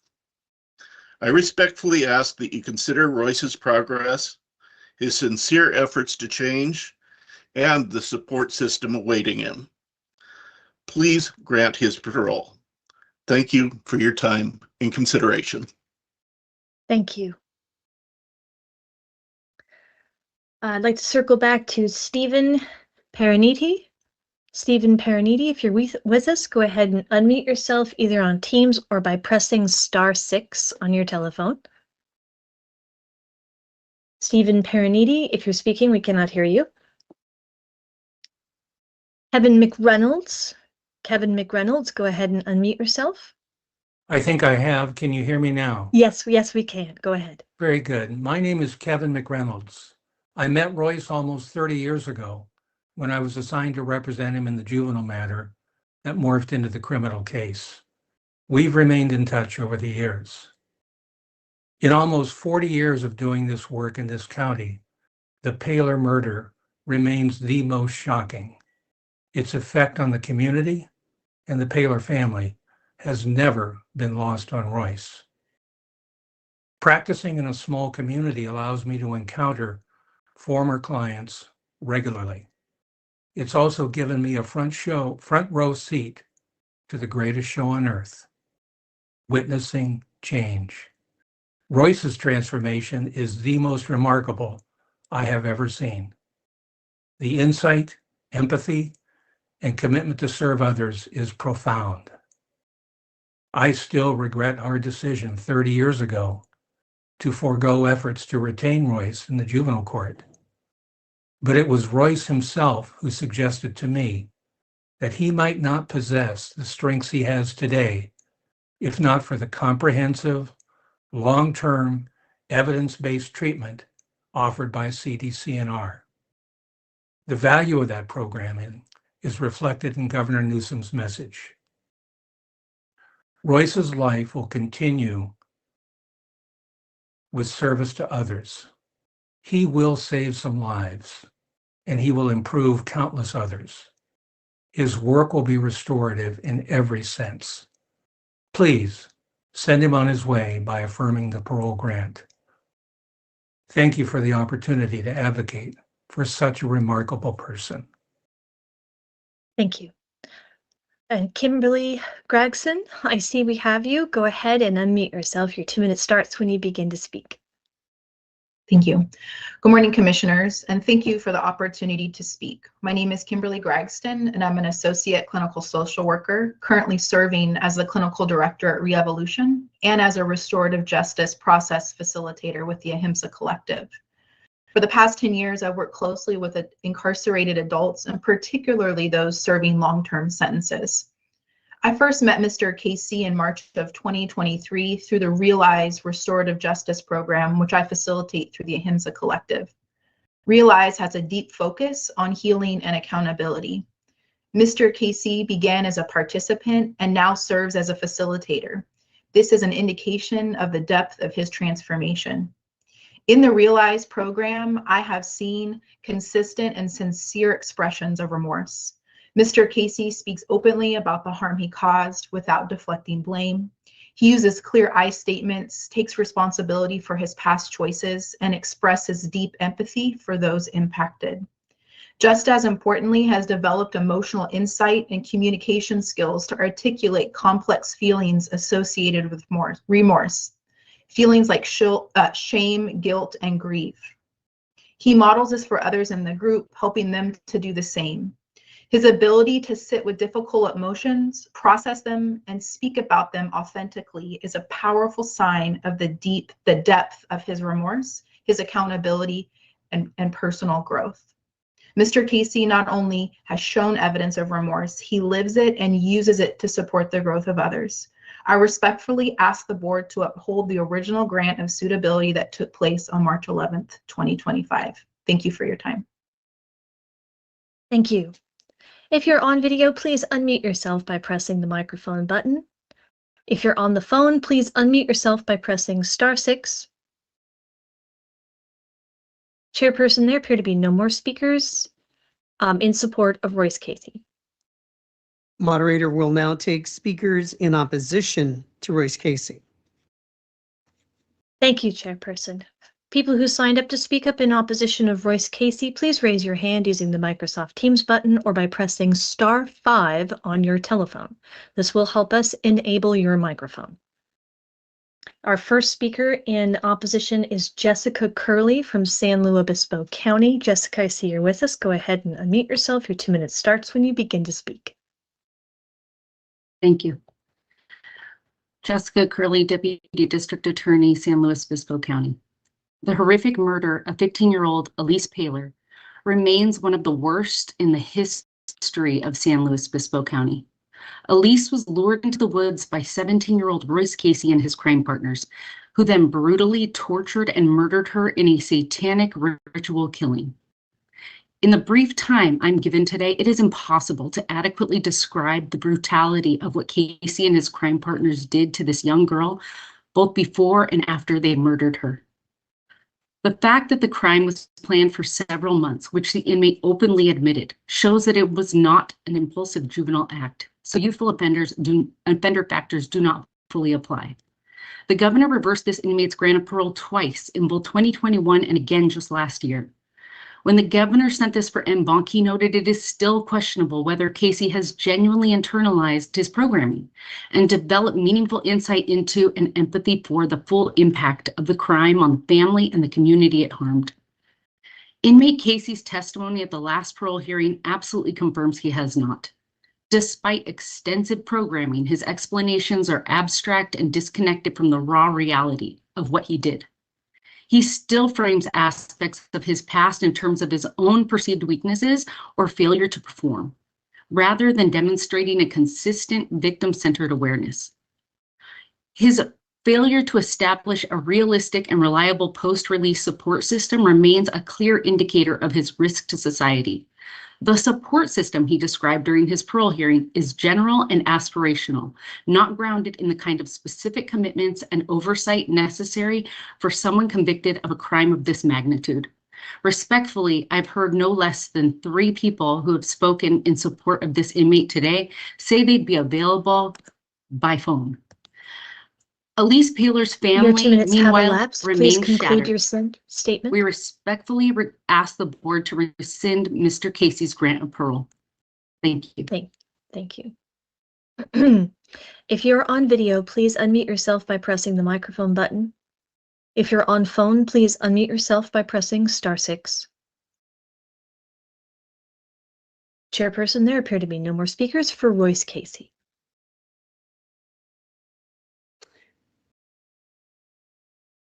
The next case is Elias Castaneda, V38341, item 40.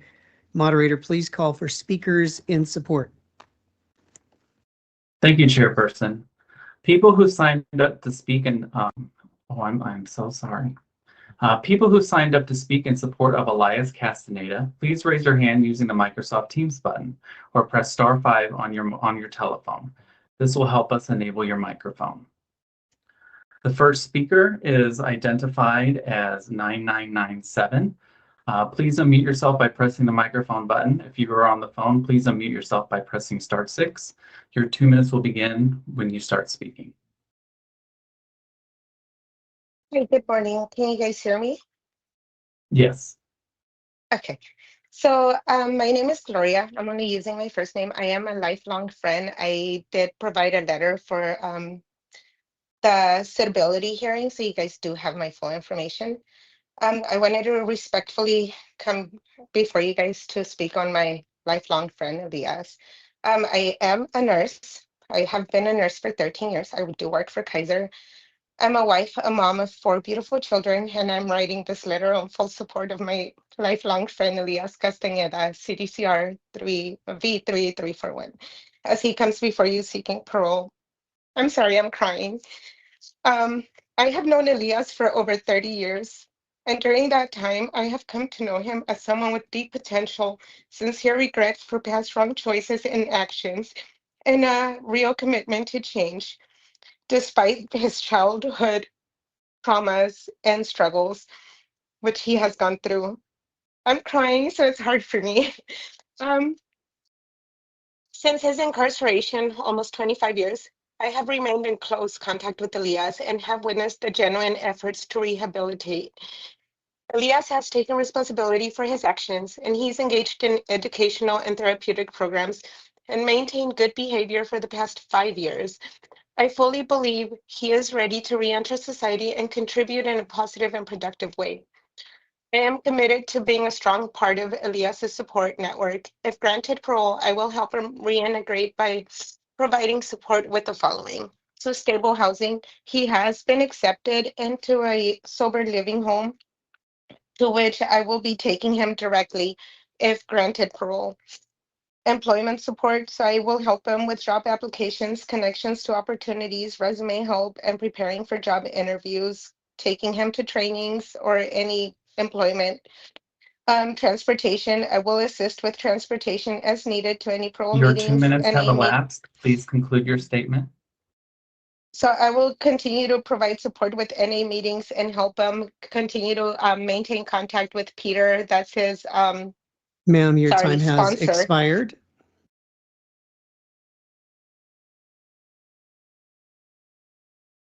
Thank you, Chairperson. If you are on video, please unmute yourself by pressing the microphone button. If you are on the phone, please unmute yourself by pressing *6. I do see a hand raised.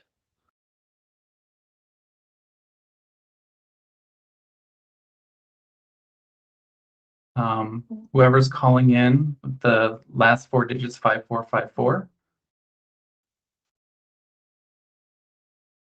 Your 2 minutes will begin when you start to speak. Am I able to speak now? My name is Angela Ortiz. I'm a sister of Angelo Ortiz, and I'd like to let you know that we have triggers of trauma. And since he was born 1971, it was the best year of happiness of the family, baby brother, to be brought into our family and to leave a legacy of proudness. For we are a supportive family, we are community active. Our mother and father, we were so blessed to have them. Oh, I'm sorry. I believe this is in opposition. Yes. All right. We're gonna move on. We're still on the support section. I'm sorry. All right. If you're on video and in support, please unmute yourself by pressing the microphone button. If you are on the phone, please unmute yourself by pressing *6. Chairperson, there are no more speakers in support of Elias Castaneda. Moderator will now take speakers in opposition to Elias Castaneda. People who signed up to speak in opposition of Elias Castaneda, please raise your hand using the Microsoft Teams button or press *5 on your telephone. This will help us enable your microphone. The first speaker is Robert Knox. If you are on video, please unmute yourself by pressing the microphone button. If you are on the phone, please unmute yourself by pressing *6. Your 2 minutes will begin when you start speaking. Good morning, commissioners. I think I'm guilty of anybody of this, but I think, I come here and I say that we need to focus on insight. We need to understand the why so that they can have the trigger to rehabilitate. But I think Mr. Castaneda's case provides a unique example of how, and I'm also guilty of this, in many parole hearings, it's easy to skip over the 90% chunk that deals with the man and forget about the 10% that deals with what happens to that individual who faces the difficulties and stressors of release. And I think here the governor's concerned about it, and here's my assessment of why I think he's still unsuitable for parole. I think his biggest vulnerability seems to be that he doesn't have a job lined up for anyone besides his girlfriend financially supporting him. And he's still involved with a cousin who knowingly engaged in criminal activity with him.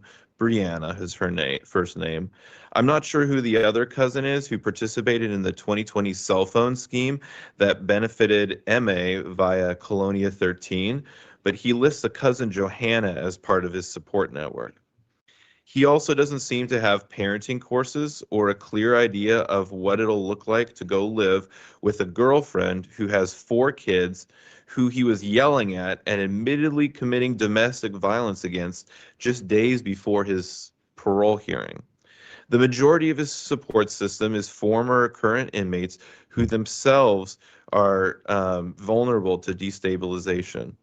Mr. Castaneda himself told the deputy commissioner in his hearing that his biggest risk factor for recidivism is who he associates with, page 56. As recently as 2020, he was still using a phone to facilitate gang-related narcotics trafficking despite ongoing programming in CGA and understanding the concept of criminal Your thinking. 2 minutes have elapsed. Please conclude your statement. I urge you to please continue to deny his parole and rescind it. Thank you. The next speaker is Angela Ortiz.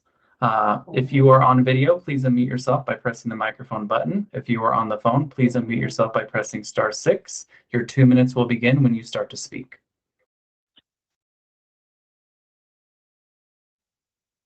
My brother is Angelo Ortiz. He's the one that was killed in 2000. And when Elias Castaneda chose to shoot down my brother, he chose to shoot down all our dreams, his family dreams, and our community dreams, because Angelo and our family are very community active.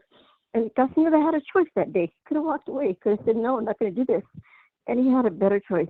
But we have found out that he is related to 7th Street gangs in San Bernardino, and now we understand why he wants to be, why he said he wanted to be, he feels like a monster because how do you say that word? He looks up to this monster, the 7th Street gang, because he wants to be just like them. And he has become like them, a killer. And he's in prison and doing all the criminal activity they do. Still tattoos. The family in court was flashing gang violence tags with their hands to our nephew in the court of Perez's court. And God help us, help them see that they're not ready to be released. They're not ever going to be ready. We have a lifetime of pain that we're going to have to live with. And we have a family that we came from, a community active family. Angelo was one that was a homeowner. He's got his first car at 14. He was a homeowner, and his children became a nurse. We have many nurses in our family. We're a family of going forward and being an example to come out of barrios to come out of the poor life. We had a choice to be just like Eliza Killer, but we chose to be different. I'm married to an ex-mafia killer, a mafia family. And we chose to be different. We're Christians. We build up families. We help people restore to jobs, to schools, to churches, to build up the community. That's what life is about. And Angelo had an interview to Juvenile Hall. That week, he got shot down because we were a family to work with at-risk children. And we believe we can continue to keep on their dreams and their hopes in our lifetime. And yes, we have so much more to say because we were a big family that have worked together to build up each other. Angela had 5 cars. We had the gift of rebuilding cars, and the bomb he was in. Your 2 minutes have elapsed. Please conclude your statement. And yes, nothing wrong, but just putting gas in his car. But he chose to defend his friends while they were getting jumped. And he put his hands up. It's over. And we're sorry, your time has expired.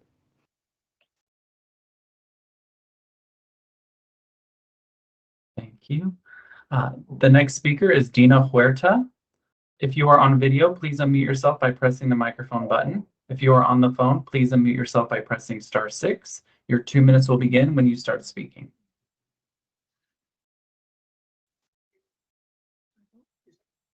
Hello, my name is Dina Huerta, and I'm Angelo's wife. There's no words to make our loved ones come back to us. So what I would like to say is that this person is not reformed, suitable. This individual has no development, no growth that is needed, most to seek out freedom, when in reality, this isn't right for our family justice in our life since Angelo and Stephen were taken from us. We are advocates of them because they have no voice since their death. The reality of this is that we need more reforming of this individual that says he's good to go, to be released. You know, criminal courts behind bars that isn't reformed, having drug use, 2007, 2008, Social Security fraud, stimulus check fraud, 2020, sold drugs with illegal phones in prison, still in gang life. Before that hand, he got caught up being young with GTA, Grand Theft Auto, burglary, shoplifting, assaults, drugs, never got caught for that. Now let him pay and do the crime. You want to do that? Then do the time. Because guess what? We have no family that has helped to get this person needed where he needs to be. The understanding of justice is to be held accordingly to the 2 lives that were taken. And so be it. Let him still do the time. Because guess what? The other individual that's running loose, he has had no help in police in any way to try to get this other individual that did the other murder. But guess what? Let him do the time, because these 2 individuals need to pay their course. Choices have been made in part of people's lives. So if you choose the gang life, then you should know what comes behind your actions. I no longer have a family because we created all, but your actions will forever be your fault, you know, taking our loved ones. So we are their voice. Your 2 minutes have elapsed. Please conclude your statement. I just see to deny his parole. Rescind it. Thank you. Thank you. The next speaker is Joey Huerta. If you are on video, please unmute yourself by pressing the microphone button. If you are on the phone, please unmute yourself by pressing *6. Your 2 minutes will begin when you start speaking.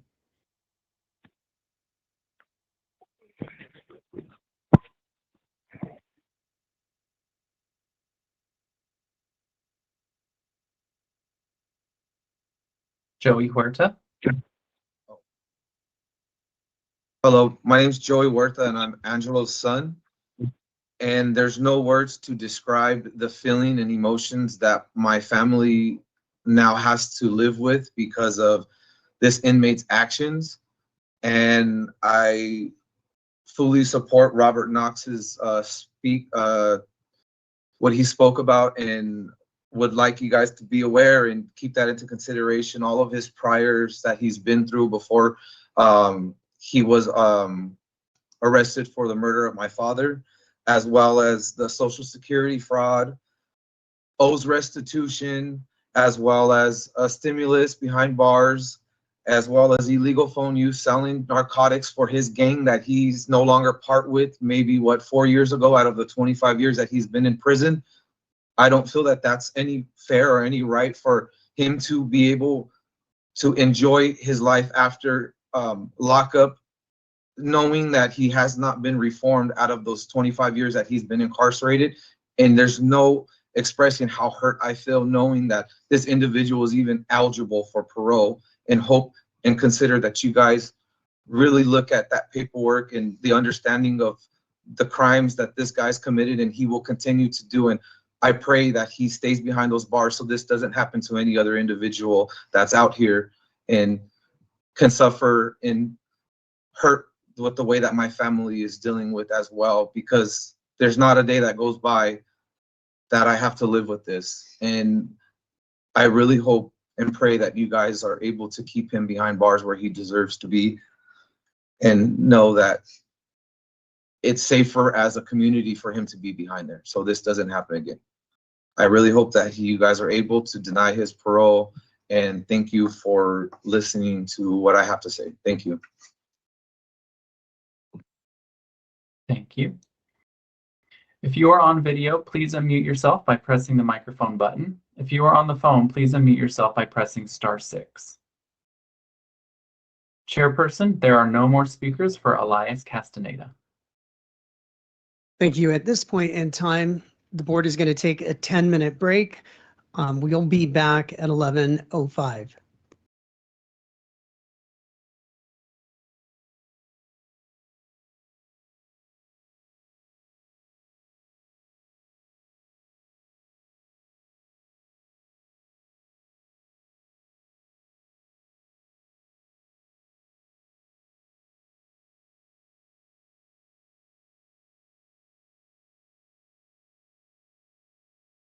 Moderator, are you available? We are going to continue.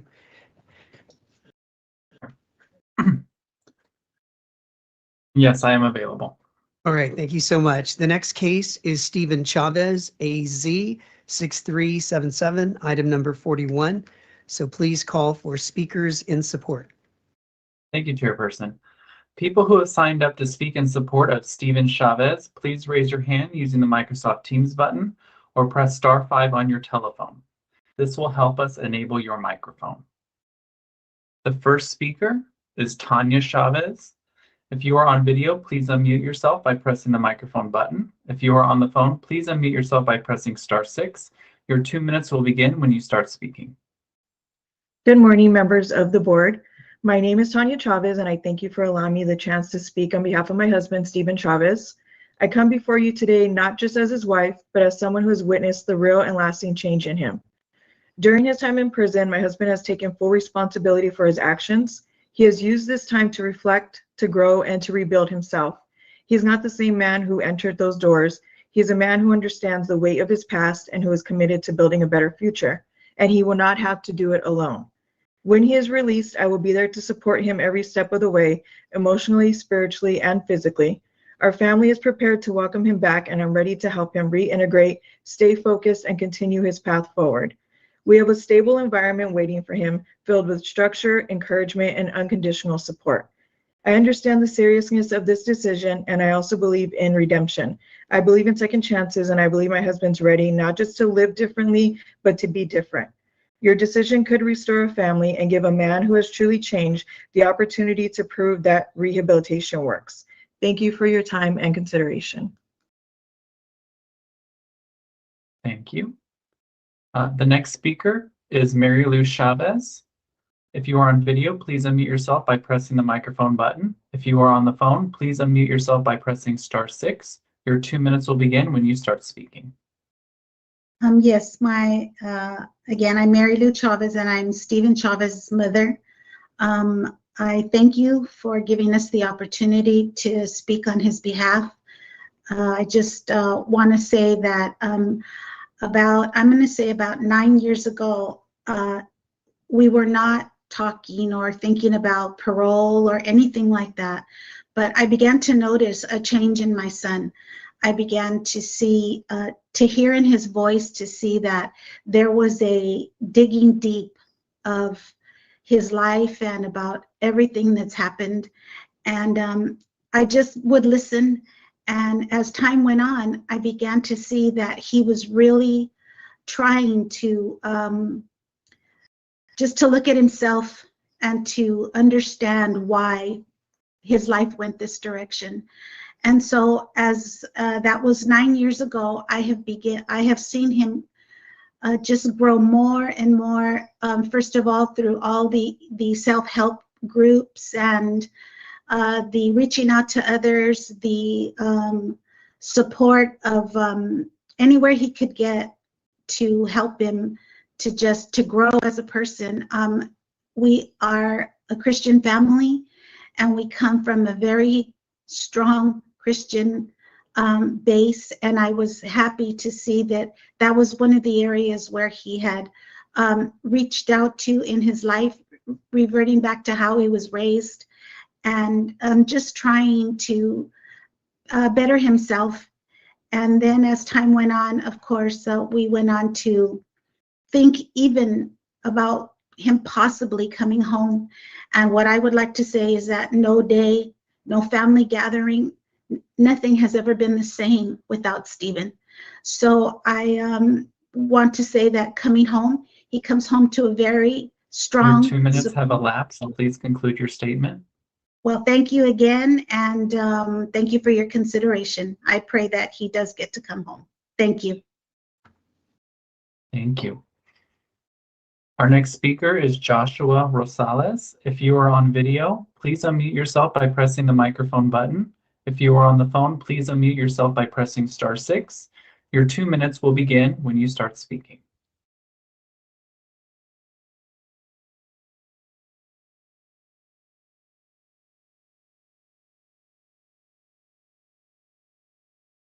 If you're speaking, Joshua, we're unable to hear you.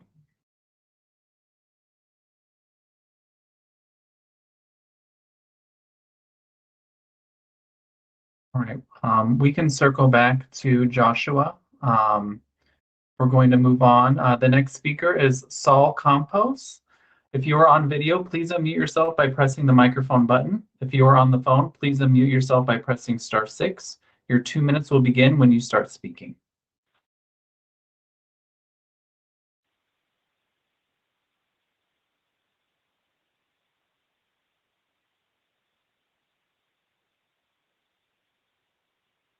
Saul, if you are speaking, we're unable to hear you.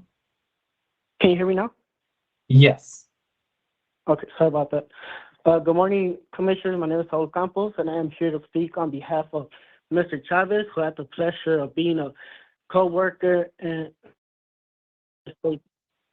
our state prison while we both worked in the Brill program. I saw Mr. Chavez grow and improve himself. We went to the same self-help groups. He went from participant to facilitator. And today I am here to say I support him fully upon his release. I'll provide transportation or any financial means as necessary. I am a member of the Anti-Racism Coalition. I am a registered alcohol and drug technician. I am here for Mr. Chavez and anything he could possibly need, even if it's emotional support. I will make myself available for him. One thing I would like to end this with is to say that I'm an advocate, an example, and a believer that change is possible. And if you were to meet Mr. Chavez today, you will be in the same boat. Thank you for the consideration and allowing me to speak on behalf of my friends. Thank you. Our next speaker is Joseph Osorio. If you are on video, please unmute yourself by pressing the microphone button. If you are on the phone, please unmute yourself by pressing *6. Your 2 minutes will begin when you start speaking.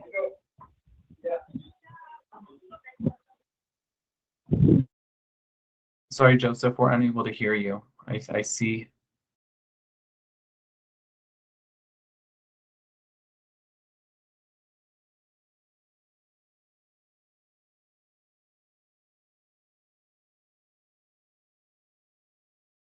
You may need to leave the meeting and return, and we can circle back to you at the end. All right. Our next speaker is Dante Green. If you are on video, please unmute yourself by pressing the microphone button. If you are on the phone, please unmute yourself by pressing *6. Your 2 minutes will begin when you start speaking.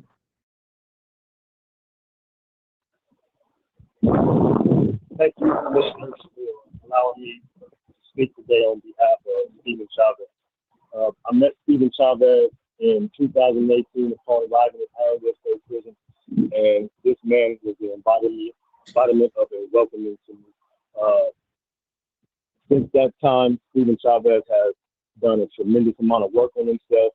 He's helped me, he's helped others in the community to work on themselves, and I understand, and he understands the concerns that commissioners have. And I want to say, as a transformational coach at Success Stories program, of which Stephen Chavez is a member and an alum, we have an enormous amount of resources that we would like to open up and make available for Mr. Chavez upon his delivery to the community.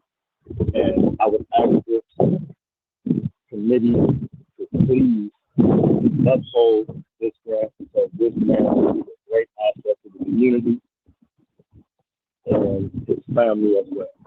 Thank you for allowing me to time. Thank you. Our next speaker is Jameel Carter. If you are on video, please unmute yourself by pressing the microphone button. If you are on the phone, please unmute yourself by pressing *6. Your 2 minutes will begin when you start speaking.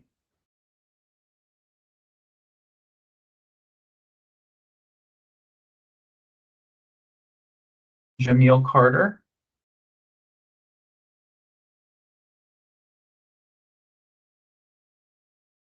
We're going to go back to the ones that we skipped over due to technical issues. So the next speaker is Joshua Rosales. If you are on video, please unmute yourself by pressing the microphone button. If you are on the phone, please unmute yourself by pressing *6. Your 2 minutes will begin when you start speaking. Hello. Can you hear me? Yes. Hi. Good morning, everyone. My name is Joshua Rosales, and I am in support of Mr. Stephen Chavez's parole. Thank you very much for giving me the opportunity to speak today. I am fully aware of what Stephen did, and that his actions on that day is something that he's going to have to live for the rest of his life. I've been knowing Stephen since 2016, and I was his cellmate about 7 years. And that time I got to know Stephen very well, and it took a few years of being a cellmate for him and me to become friends. Stephen has taught me a lot of what it means to be committed to change, to be accountable for my actions, and to be responsible in many ways. He taught me how to be assertive and how to say no. This has allowed me to grow in many ways and to become the man that I am today. Since becoming cellmates with Stephen, not a day went by without him praying, and since becoming friends with him, he has shared with me that taking away 2 generations of women from the Webb family and community is something that he will never be able to make right.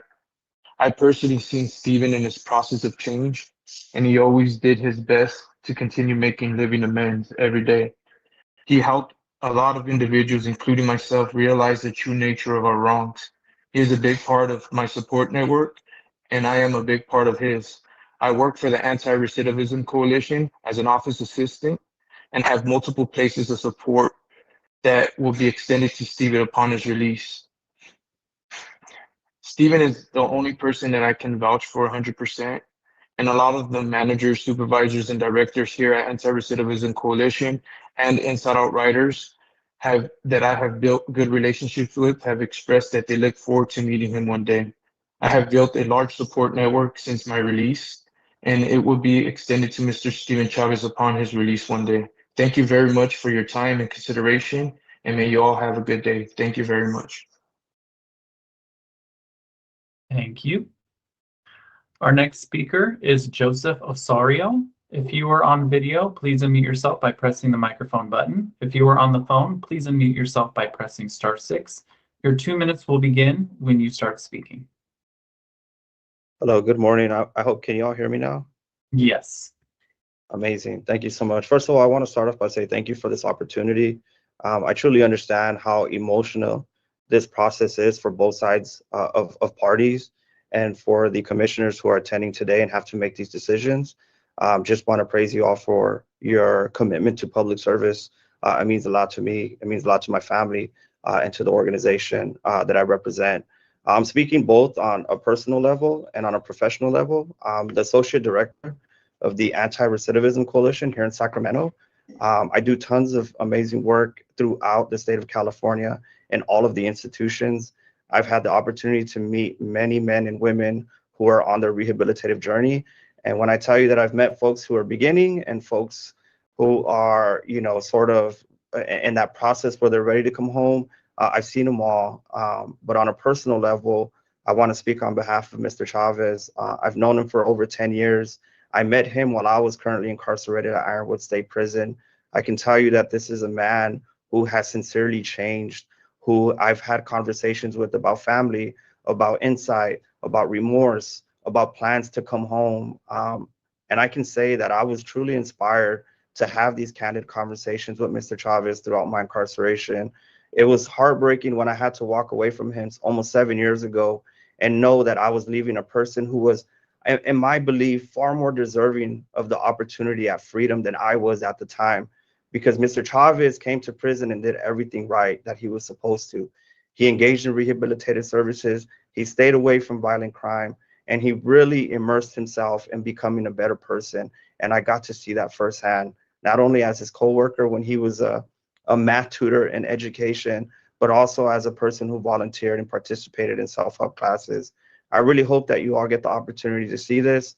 In my opinion, I believe that he will be a great asset to our community, and I look forward to welcoming him when he comes home. Your 2 minutes have elapsed. Please conclude your statement. And offering him those same services that he will have an opportunity for. I support his release, and thank you for this opportunity. Thank you. Our next speaker is Jameel Carter.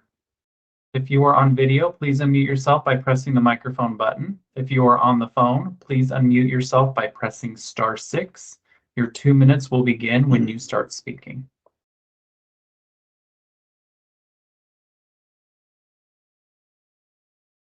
Jameel Carter, if you're speaking, we're unable to hear you.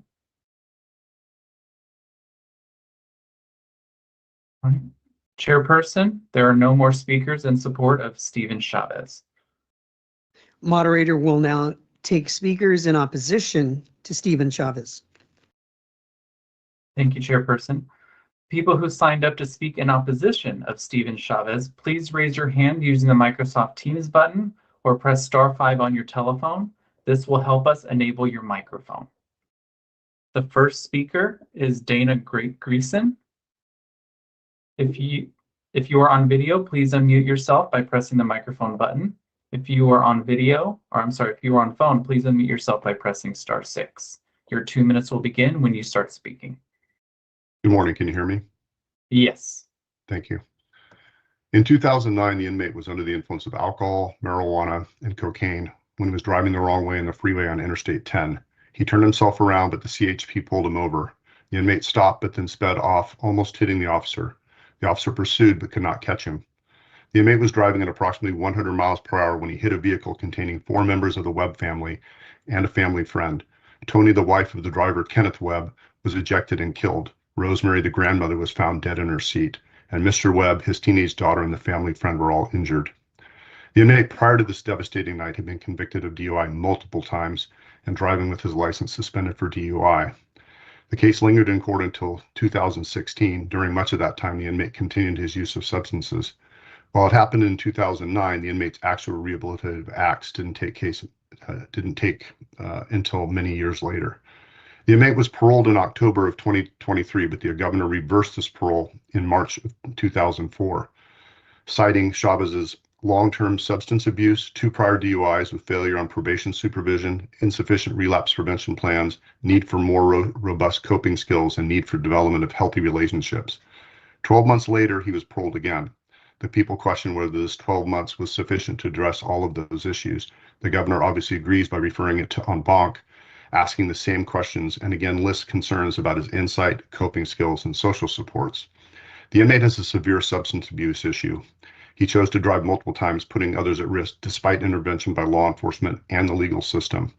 Use of substances is the #1 reason people are revoked on parole, and DUI is one of the most common repeated crimes. We ask the board to heavily scrutinize this grant of parole and rescind this inmate. Thank you. Thank you. If you are on video, please unmute yourself by pressing the microphone button. If you are on the phone, please unmute yourself by pressing *6. Chairperson, there are no more speakers for Stephen Chavez. The next case is Richard Felice, V11696, item number 42. Moderator, please call for speakers in support. People who are signed up to speak in support of Richard Felice, please raise your hand using the Microsoft Teams button or by pressing *5 on your telephone. This will help us enable your microphone. If you're on video, please unmute yourself by pressing the microphone button. If you're on the phone, please unmute yourself by pressing *6. Chairperson, there are no more speakers in support of Richard Felice. Moderator will now take speakers in opposition to Richard Felice. People who are signed up to speak in opposition to Richard Felice, please raise your hand using the Microsoft Teams button or by pressing *5 on your telephone. This will help us enable your microphone. If you are on video, please unmute yourself by pressing the microphone button. If you're on the phone, please unmute yourself by pressing *6. Chairperson, there are no more speakers for Richard Felice.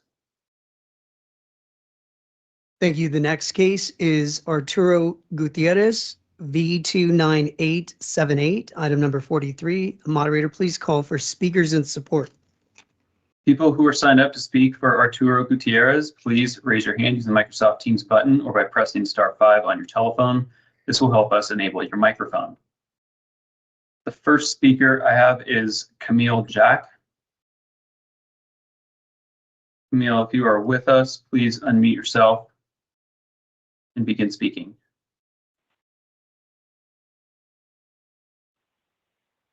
Okay, there we go. Hello, my name is Camille Hake, and myself and my husband have worked as volunteers in the Soledad prison, CTF, for approximately 5 years. And in those 5 years, we have known Art. Over that time, when we first met him, we thought, this guy seems ready to be able to go out and start a new life. But in the last 5 years, the growth that he's had, even in that time, has been impressive.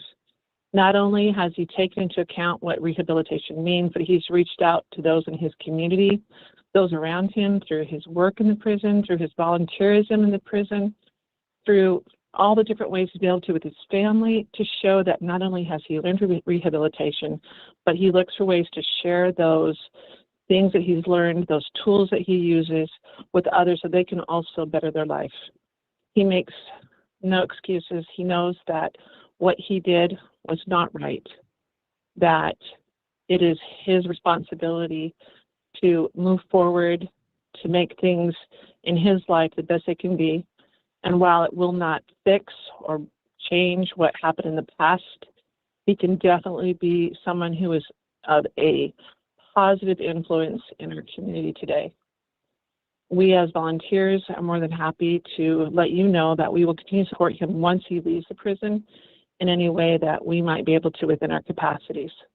Whether that be with helping him finding groups that will allow him to continue to move forward, or in spiritual help as well. I appreciate your time in listening to these words, and I please ask you to move forward and allow him to have this moment to begin his life again and continue to make changes that will better his community as well. Thank you. Our next speaker is Sam Bailey. Sam, please unmute yourself. Your 2 minutes begin when you begin to speak.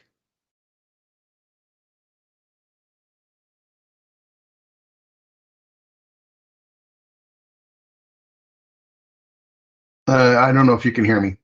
We can. Okay. I've been a religious volunteer at CTF for around 15 years now, and am currently leading our prison ministry at CTF and Salinas Valley facilities as president of the Soledad Correctional Branch of our church. I've worked closely with Art Gutierrez for, I believe, about 10 years now in our small, close-knit Sunday congregation, and also in our various self-help programs like our LDS Addiction Recovery 12-step program and our 10-week emotional resilience courses. Art has helped not only to facilitate these groups for many years now, but also to train many other facilitators. He's remarkably capable of articulating his own experience in recovery and his understanding of the principles involved. I'm so grateful for his effective leadership skills and all the help that he has provided me. In my opinion, his selfless service in our programs and others he has participated in has been the vehicle for tremendous personal growth for himself, as well as hundreds of others who have found spiritual healing and significant character development through all the amazing work he's accomplished. I'm a witness to his successful efforts to develop the Christ-like qualities of compassion, patience, selflessness, and brotherly love within himself, and to help others to do the same. In the years I've known him, I've come to see him as a man of remarkable kindness, integrity, faith, and compassion. I'm prepared to assist him with considerable resources I have available through our church and to help him find an accepting community of good people who are ready to embrace him in fellowship. I'm confident that he will be a force for good in the world. I expect him to leverage everything he's learned through his service to others to bless the lives of his family and others in his community and to have a positive impact in society. Thank you very much for your time. If you are on video, please unmute yourself by pressing the microphone button. If you're on the phone, please unmute yourself by pressing *6. Chairperson, there are no more speakers in support of Arturo Gutierrez. Moderator will now take speakers in opposition to Arturo Gutierrez. People who have signed up to speak in opposition of Arturo Gutierrez, please raise your hand using the Microsoft Teams button or by pressing *5 on your telephone. This will help us enable your microphone. The first speaker is Rhonda Davis. If you're on video, please unmute yourself by pressing the microphone button. If you're on the phone, please unmute yourself by pressing *6. Your 2 minutes begin when you begin to speak.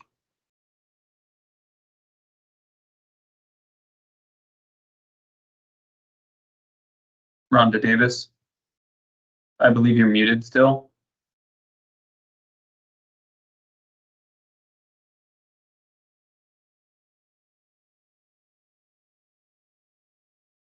Please click the microphone button to unmute yourself.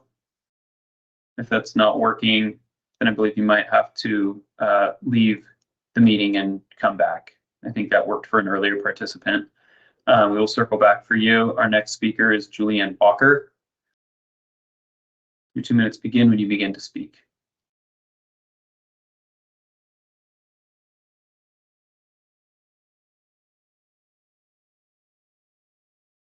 We can't hear you either, Julianne. We can see you though.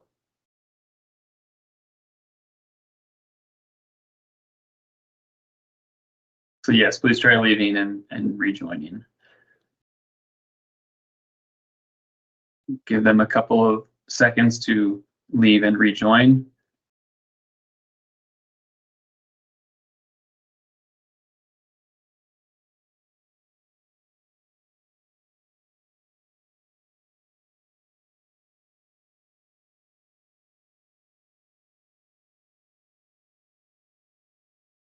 I believe there's Rhonda. Okay, Rhonda, if you can try unmuting yourself.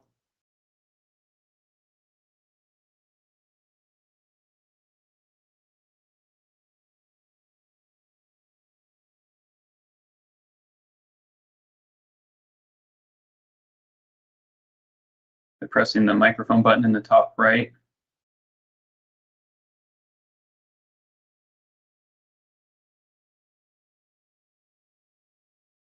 Can you hear me now? Yes, we can. Yes. Oh, wonderful. Good morning. My name is Rhonda Davis. I'm Christy Fleming's sister. I did submit a written statement to the board, which I'm hoping you had a chance to review. Arturo killed Christy, my sister, on Mother's Day weekend, 1989, and was arrested 13 years later in 2002. During this period of freedom, he physically abused his wife, which has been documented in previous hearings. The fact is he's had a lifetime of violent behavior before he killed Christy and also many years after he killed her. In fact, he admitted on the record that he was physically abusive in all but one of his relationships. In both the 2018 and 2023 parole hearings, Arturo made statements in present tense admitting that he has anger issues and does lose control. He also admits that his violence is due to anger. I'd like to point out that one of the panel members at the 2023 hearing stated, "There is a reasonable concern that you would be in another relationship and things would not go the way you want, and we could have a bad result, and we're just not willing to risk that." That was in 2023, very short time ago. I simply don't believe that he's been able to overcome this anger problem in such a short period of time. I mean, after all, he's been in prison for over 20 years now. By the way, I knew Arturo when he dated my sister as a teenager, years before he resurfaced in her life, and he was a liar then. He's a classic smooth operator who will say and do whatever will serve him best. Furthermore, Your 2 minutes have elapsed. Please conclude your statement. Okay, he has grown children whose mother he has since divorced, and I would be concerned for their safety if he were released. Thank you for your consideration in denying the grant for parole. Our next speaker is Julianne Walker. Julianne, I saw you return into the meeting. Please unmute yourself, and your 2 minutes begin when you begin to speak.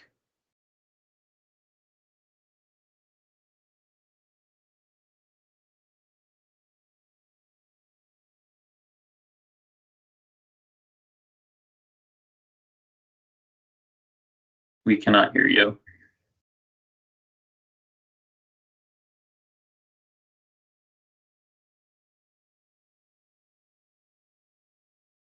She's holding up her phone. Did you want to go ahead and call in? Okay. When you chime in, we will come back to you. Chairperson, there are no more speakers for Arturo Gutierrez. The next case is Travis Hoffmeister, AL 6650, item number 44. Moderator, please call for speakers in support. People who are signed up to speak in support of Travis Hoffmeister, please raise your hand using the Microsoft Teams button or by pressing *5 on your telephone. This will help us enable your microphone. The first speaker is Debbie Nelson. If you are on video, please unmute yourself by pressing the microphone button. If you're on the phone, please unmute yourself by pressing *6.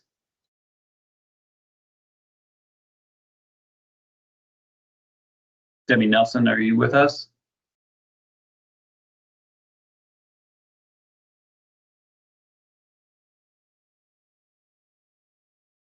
We will circle back to Debbie Nelson. Chairperson, would you like me to continue with this case, or would you like me to try and call on Julianne Walker? Let's go ahead and finish this case, and we'll drop back to Julianne Walker. Okay. The next speaker is Duncan Martinez. Duncan, if you are with us, please unmute yourself. Your 2 minutes begin when you begin to speak.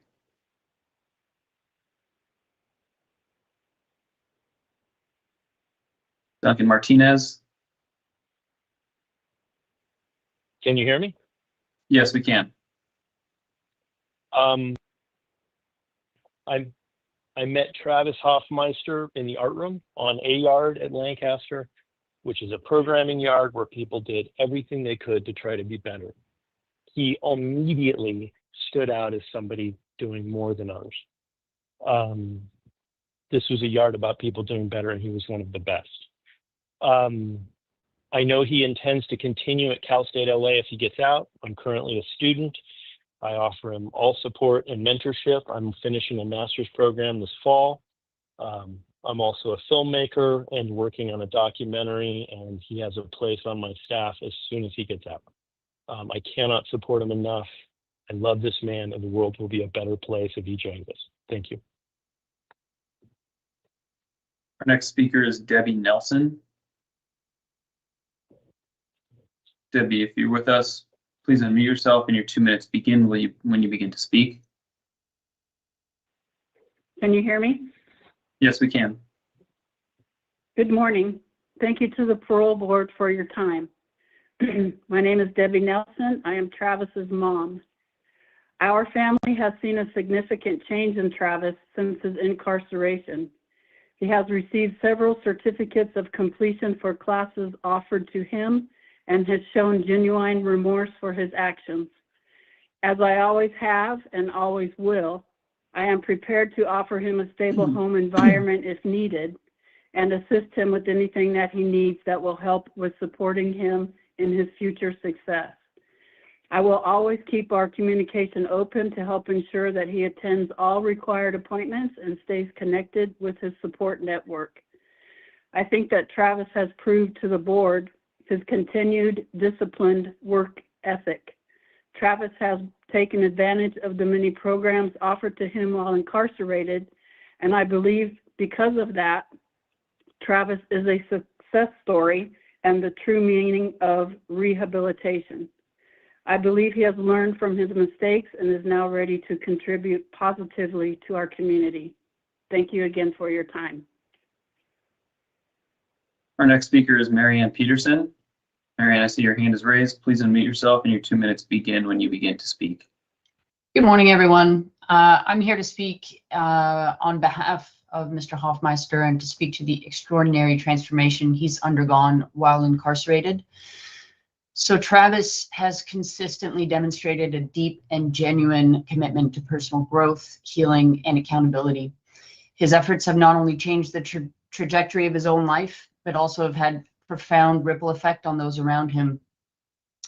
I'm currently Director of Programs at DeFi. I'm a professor at USC and conduct research on rehabilitation, for which Travis was a partner. He has participated in numerous self-help groups, each one a reflection of his determination to confront his past, to take full responsibility for his actions, and to build a healthier, more purposeful future. His journey while incarcerated has not been passive.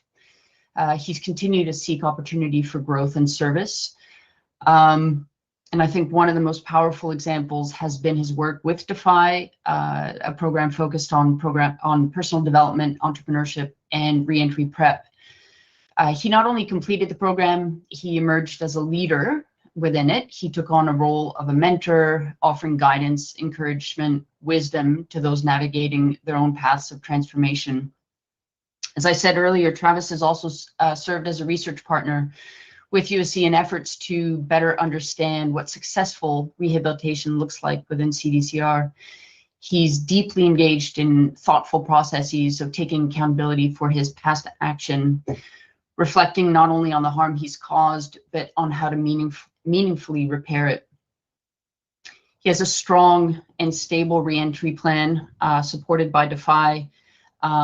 He has a strong sobriety plan that he has had for 14 Your 2 minutes have elapsed. Please conclude your statement.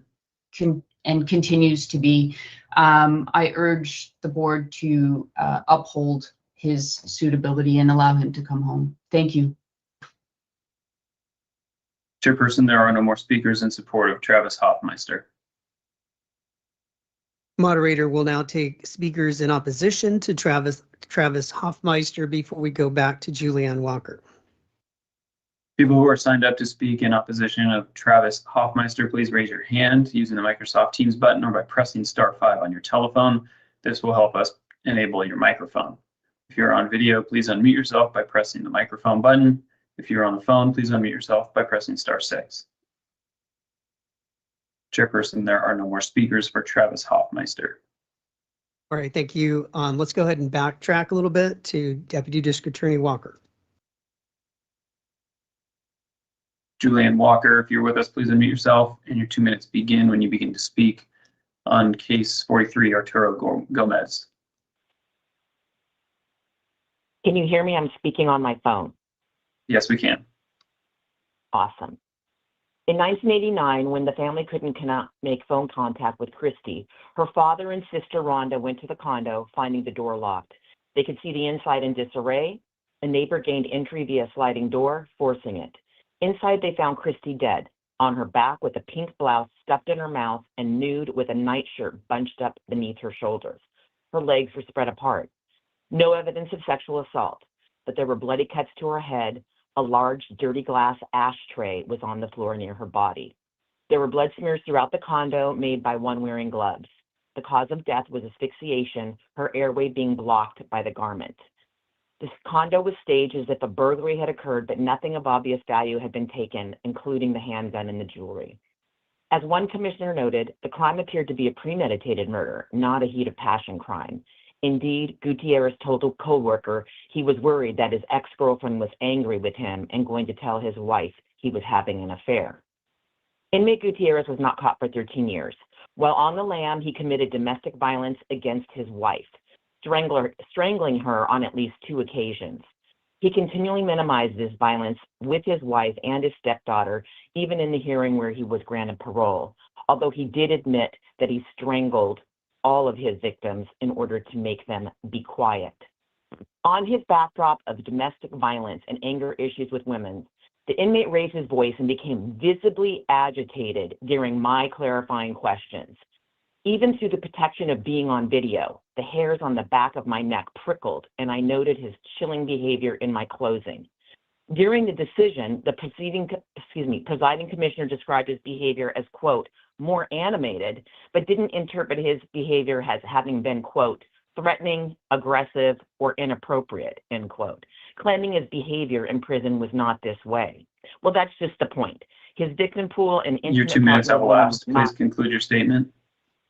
Thank you, was not in prison with him, and the moment where he needed to be on his best behavior in his parole hearing, he could not contain his Your time composure. has expired. Thank you.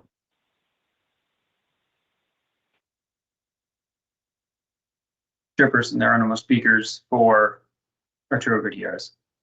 Thank you. The next case is Daniel Menchaca, AK 0295, item number 45. Moderator, will you please call for speakers in support?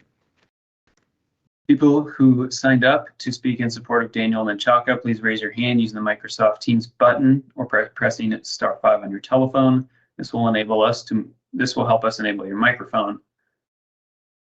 If you are on video, please unmute yourself by pressing the microphone button. If you are on the phone, please unmute yourself by pressing *6.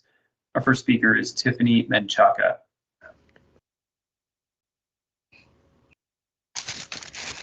Hello, I'm Tiffany Menchaca, the sister of Daniel Menchaca. I'm here to show support for him and to request that you guys have grace and grant him parole, as we do miss him as a family. He definitely has a lot of support and has accomplished many things.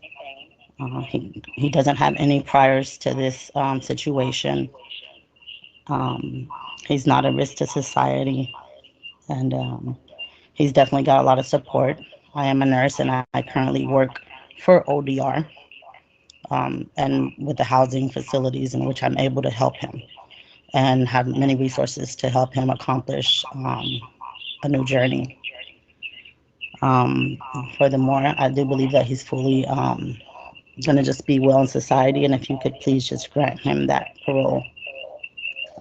He's definitely going to have full support from family and friends towards this journey upon his release.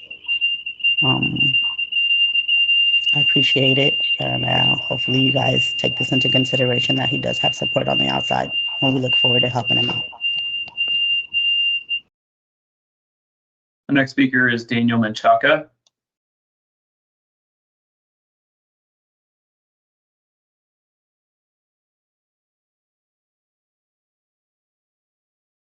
Daniel, please unmute yourself, and your 2 minutes begin when you begin to speak.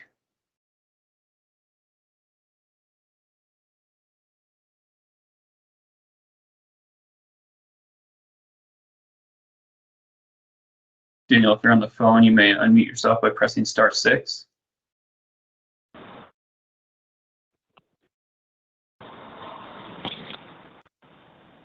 Hello, I'm sorry. I apologize. Who did you say the next speaker was? I didn't hear the name. I have Daniel Menchaca on my list. Okay, I'm not sure if he's on the phone. And what is your name? My name's Elise Gray. On my list, I've only got 2 speakers here for Daniel Menchaca. I have Tiffany and Daniel Menchaca. Okay, I sent the email in and I put speaker. My name's Elise Gray. Can I speak for him on his? I don't know if he's on the phone. Chairperson? If she's speaking in support, yes, let's go ahead and take that statement. Okay, your 2 minutes begin when you begin to speak. Okay, I want to thank everyone for allowing me to speak today on behalf of Danny. It truly means a lot to my family and I. I had the pleasure of knowing Danny for over 25 years, and in this time, I've never seen him to be a problem child. Instead, he has constantly shown himself to be kind, intelligent, caring, and blessed with a wonderful sense of humor.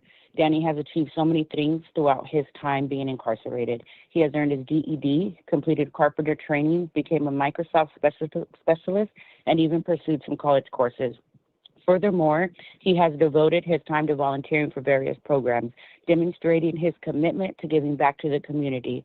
All of these experiences and accomplishments are significant attributes that will contribute to his success in life.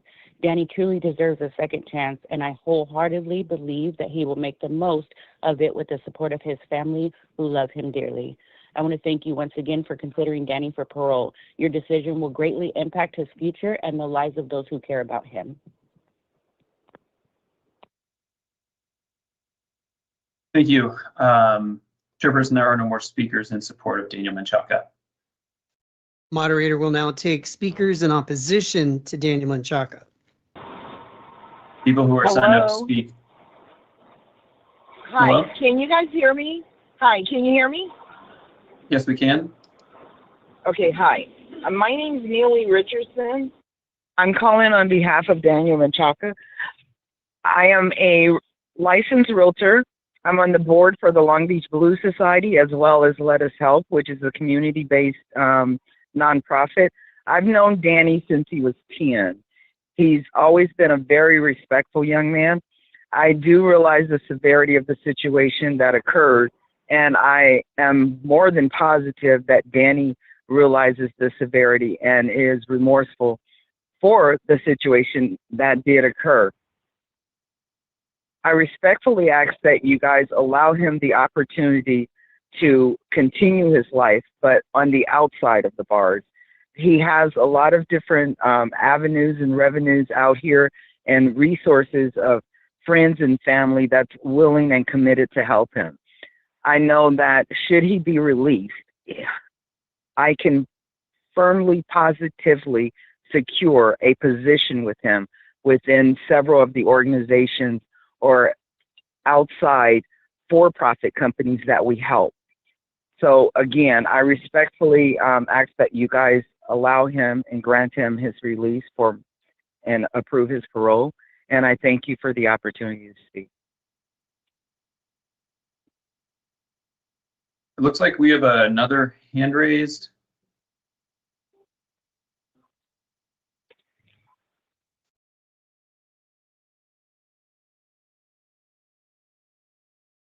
Phone number ending in 6369. I see a hand raised. Are you speaking in support of Menchaca?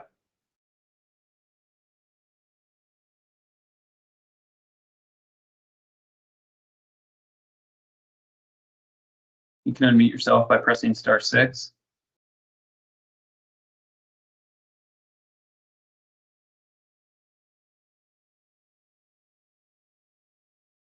Okay, we will move on.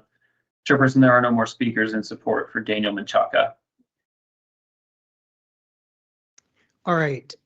Moderator will now take speakers in opposition to Daniel Menchaca. People who are signed up to speak in opposition to Daniel Menchaca, please raise your hand using the Microsoft Teams button or by pressing *5 on your telephone. This will enable us to This will help us enable your microphone. Our first speaker is Julian Walker. If you are on video, please unmute yourself by pressing the microphone button. If you are on the phone, please unmute yourself by pressing *6.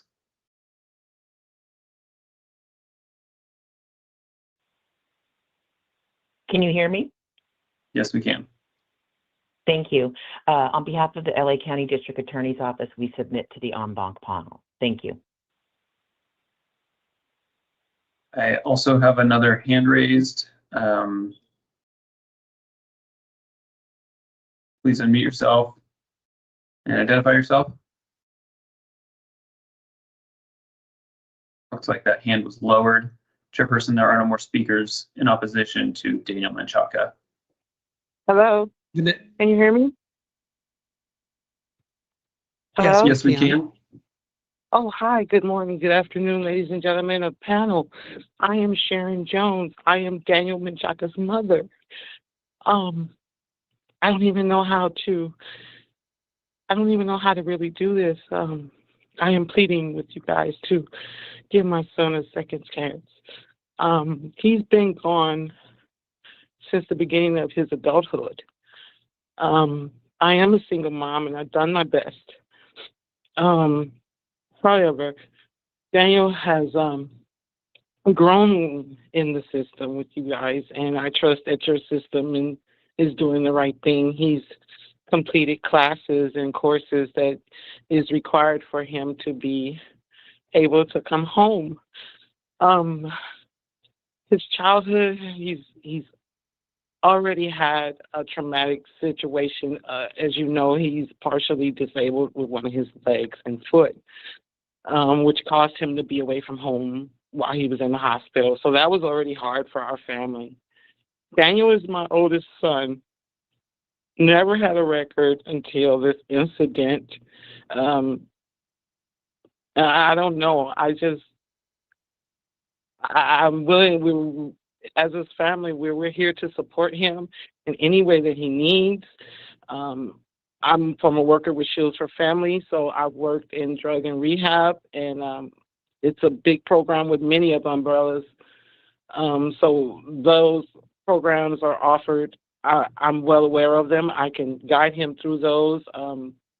Whatever is asked of us or of him, my family, we're willing to do whatever it takes to make sure that he is going in the right direction, and keep him on that path. We're a pretty fair family. We kind of stick together. And your 2 minutes have elapsed. Please conclude your statement. I just plead to the court if you guys would please allow my son to come home.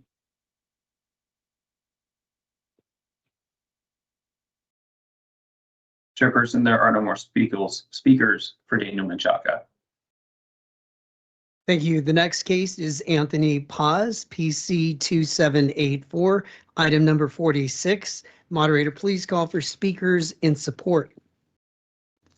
People who are signed up to speak in support of Anthony Paz, please raise your hand using the Microsoft Teams button or by pressing *5 on your telephone. This will help us enable your microphone. If you are on video, please unmute yourself by pressing the microphone button. If you are on the phone, please mute yourself by pressing *6. Chairperson, there are no more speakers in support of Anthony Paz. Moderator will now take speakers in opposition to Anthony Paz. People who are signed up to speak in opposition to Anthony Paz, please raise your hand using the Microsoft Teams button or by pressing *5 on your telephone. This will help us enable your microphone. The first speaker is Julianne Walker. Julianne, you have 2 minutes. Your 2 minutes begin when you begin to speak.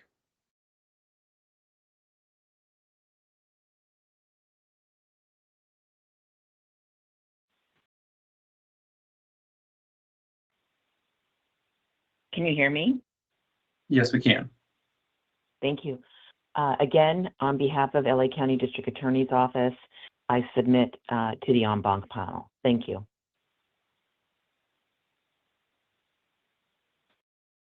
Chairperson, there are no more speakers for Anthony Paz. The next case is Kevin Ricard, V44696. Item number 47. Moderator, please call for speakers in support. People who have signed up to speak in support of Kevin Ricard, please raise your hand using the Microsoft Teams button or by pressing *5 on your telephone. This will help us enable your microphone. The first speaker is Julian Ward. If you are on video, please unmute yourself by pressing the microphone button. If you're on the phone, please unmute yourself by pressing *6. Your 2 minutes begin when you begin to speak. Hi, can you hear me? Yes, we can. Great, thank you. Thank you for allowing me this moment to speak in favor of Kevin Ricard.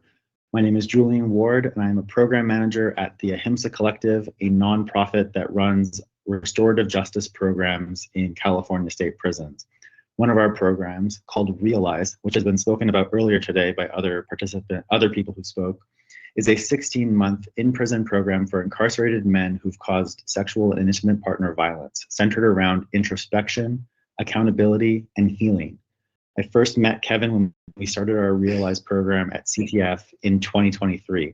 Kevin was brought in as one of our inside facilitators in order to co-lead the program with us based on his exceptional participation in another program of ours called Empathize.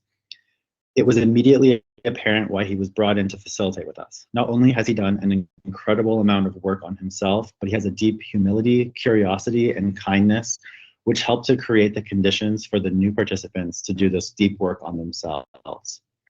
The Realize program is just one of the programs that Kevin has participated in and also now facilitates that addresses aspects of his relapse prevention plan. Participants in our group developed a deep understanding of the violence that they caused, what forces shaped their lives such that the violence occurred, and how to intervene in our own lives such that these forces are no longer a factor for us.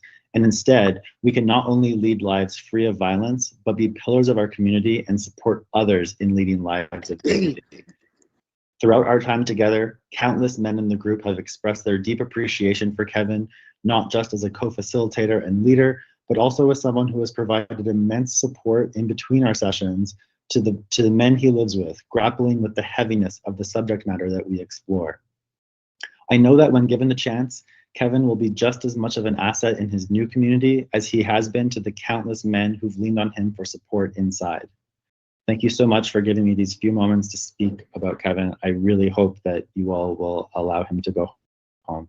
Thank you. Our next speaker is Alvin Rosales.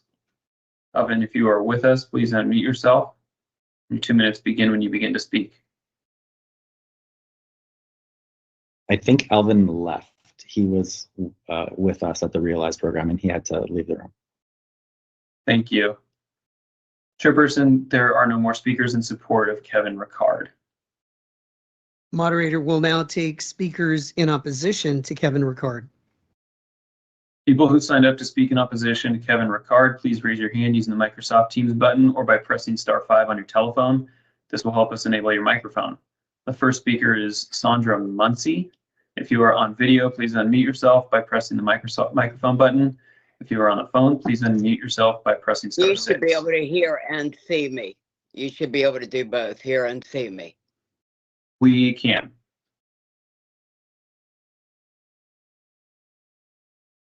I believe you might have muted yourself. All right, can you hear me? Yes, we can. We can hear and see you. Your 2 minutes begin when you begin to speak. This is a continued plea for Kevin Ricard V44696 to remain incarcerated. I am Sandra Muncy. I was Mark's domestic partner and fiance, so I personally know that everyone who knew Mark Dominic Oldham loved him, and we all continue suffering this impactful, tragic loss caused by Kevin Ricard. We that loved Mark are all being persecuted by this continuing lack of justice. Kevin Ricard is the embodiment of dangerous recidivism. He has brutally and horribly changed the lives of all of us that loved Mark Dominic Oldham. And take note, this continued tragedy continues to tragically destroy Mark's family, friends, and of course my life as Mark's fiance and life partner. as he was brutally stolen from us by murder. I'm just going to say these are true, extraordinarily harsh crimes, as before he killed Mark a couple of years prior, he had raped, tortured, and attempted murdering an older woman. So he is a genuine evil recidivist. This absurd lack of justice is impacting all of us that loved Mark, and Kevin Ricard's release would be a gross betrayal of justice. I respectfully implore the board, do not release Kevin Ricard. It's a public safety and security necessity that Ricard remain incarcerated longer for these heinous crimes. Your 2 minutes have elapsed. Please conclude your statement. There are other future chances for Ricard's release, but absolutely Ma'am, it should not be your now. time has expired. Thank you. Thank you. The next speaker is Michael Ramsey. Michael, please unmute yourself. Your 2 minutes begin when you begin to speak. Thank you, board, and good afternoon. I'm Michael Ramsey, elected district attorney in Butte County. And thank you for the opportunity to speak on the inmate's grant of parole from his dual life cases, aggravated mayhem and torture case involving a brutal robbery and sexual assault of a 63-year-old female victim in Butte County, and later unrelated vicious beating death of male tourist to Oldham in Plumas County. I won't go into the brutality of both of these attacks as they're well established in the record. I prefer to spend the time discussing the circumstances leading up to Mr. Rickard's recent parole. His parole was first granted on February 17, 2023, in large part based upon a November 2022 CRA that highlighted him as an honest, caring, remorseful, and changed individual, therefore rating him at a low risk of offending. Just a few months later, that parole was rescinded on May 15th, 2023, at this banc board hearing upon the revelation that the inmate was gaming the restitution system. A subsequent parole panel on October 6, 2023, denied him parole when at that hearing, he was caught in another lie when he attempted to explain away his restitution scam by denying statements to the investigators. This subsequent parole panel on March 27 this year granted parole, unfortunately, using the same now outdated November 22 CRA, which was produced before the truth of his lack of integrity was revealed. Now, integrity and credibility of an inmate are, of course, the bedrock elements upon which commissioners must make their ultimate parole decision. Those elements have been revealed as missing from the inmate's character. Those flaws have not been adequately explored by an expert BPH psychologist to assist commissioners in adequately assessing his now clouded statements of remorse, contrition, Your and 2 minutes have elapsed. Please conclude your statement. His parole should be rescinded and a new parole hearing with a new CRA done to focus on his criminal thinking and lack of credibility. Thank you. Our next speaker is James Camilleri. James, please unmute yourself. Your 2 minutes begin when you begin to speak. Yeah, my name is James Camilleri, and thank you for my opportunity to speak. I do not want this fellow to come out in the public. I want his parole to be rescinded.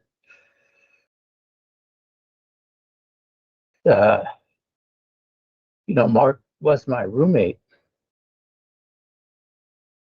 and this dirtbag took him away from us. And every day, I think about Mark. All the birthdays, all the celebrations that's been denied from his family, his brother, his nephews, his fiance, and all his friends. And I'm not going to rest, and I'm always going to show up. Every time this dirtbag has a parole hearing, I'm going to definitely want it to be rescinded, because I think this guy should suffer as that the same way as all of us are. And that's all I got to say on this. And please, please do not let this loser come out in public. Rescind his parole. Thank you. Our next speaker is David Rowley. David Rowley, if you're with us, please unmute yourself and your 2 minutes begin when you begin to speak.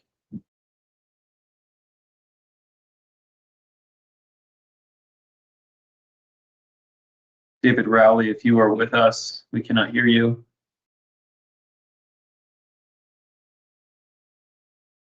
Chairperson, there are no more speakers for Kevin Ricard. The next case is Charles Rodriguez, AA 3006, item number 48. Moderator, please call for speakers in support. Thank you, Chairperson. I'm sorry, moderator, if I can interrupt really fast. I see people who want to speak. As you can see, yeah, I see you. As you can see from the text behind our moderator, all speakers must register in order to make comments, and you can register. Okay, thank you, Mr. Matthews. I will check with our person and we can circle back to you if you have registered.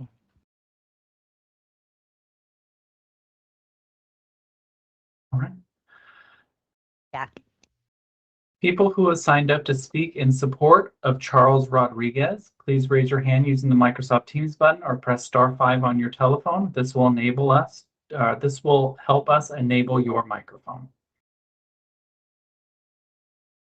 If you are on video, please unmute yourself by pressing the microphone button. If you are on the phone, please unmute yourself by pressing *6. Chairperson, there are no speakers in support of Charles Rodriguez. Moderator will now take speakers in opposition to Charles Rodriguez. People who signed up to speak in opposition of Charles Rodriguez, please raise your hand using the Microsoft Teams button or press *5 on your telephone. This will help us enable your microphone. If you are on video, please unmute yourself by pressing the microphone button. If you are on the phone, please unmute yourself by pressing *6. Chairperson, there are no more speakers for Charles Rodriguez.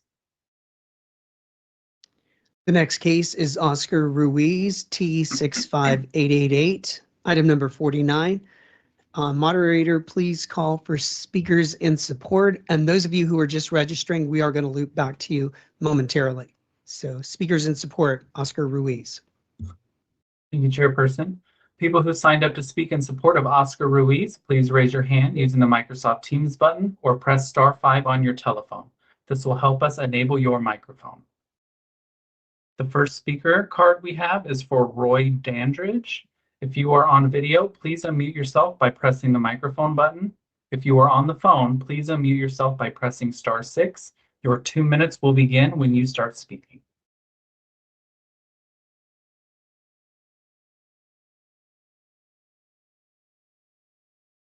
Roy Dandridge, if you are speaking, we can't hear you.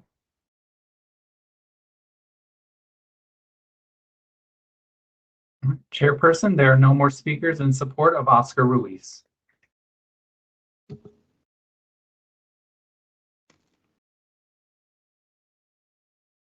All right, moderator, now take speakers in opposition to Oscar Ruiz.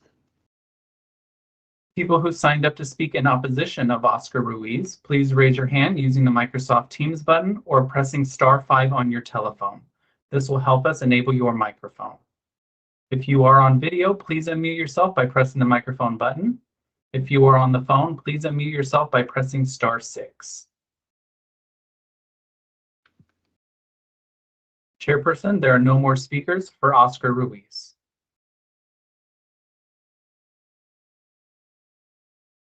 All right, the last case is Chava C-Chan, F53307, item number 50. Moderator, please call for speakers in support. Thank you, Chairperson. People who signed up to speak in support of Chava C-Chan, please raise your hand using the Microsoft Teams button or press *5 on your telephone. This will help us enable your microphone. The first speaker is Moni Chim. If you are on video, please unmute yourself by pressing the microphone button. If you are on the phone, please unmute yourself by pressing *6. Your 2 minutes will begin when you start speaking. Thank you. Good afternoon, Commissioners. I was Mr. C-Chan's counsel at his last hearing. The governor wrote about some concerns in his letter, how the 2023 CRA identified risk factors bearing on his risk level at that time. Governor talked about the 2022 RVR and whether Mr. Sechan's relapse prevention plans and support is adequate. The hearing panel from the very beginning went through each one of the risk factors and discussed every concern that the governor brought up in really great detail. And that panel absolutely got it right. And from just reading the transcript alone, it could look like Mr. Sechan's hand was held a little bit. But I do want to note as a reminder for the commissioners that Mr. Sechan has a head injury that impacts his cognitive ability. And that was noted on page 9 of the CRA. And so quite a bit of directing and redirecting was required. But what was clear is that Mr. Sechan has insight. He has internalized his programming, and that he has the necessary coping tools and support system out there for his success. And so I asked this panel to uphold Mr. Sechan's grant. Thank you very much. Thank you. If you are on video, please unmute yourself by pressing the microphone button. If you are on the phone, please unmute yourself by pressing *6. Chairperson, there are no more speakers in support of Chava Sechan. Moderator will now take speakers in opposition to Chava Sechan. People who signed up to speak in opposition of Chava Sechan, please raise your hand using the Microsoft Teams button or pressing *5 on your telephone. This will help us enable your microphone. If you are on video, please unmute yourself by pressing the microphone button. If you are on the phone, please unmute yourself by pressing *6. Chairperson, there are no more speakers for Chava Sechan. Moderator, let's backtrack for some of those individuals who intended to speak and needed to register. All right, I see Kevin Matthews is on the screen.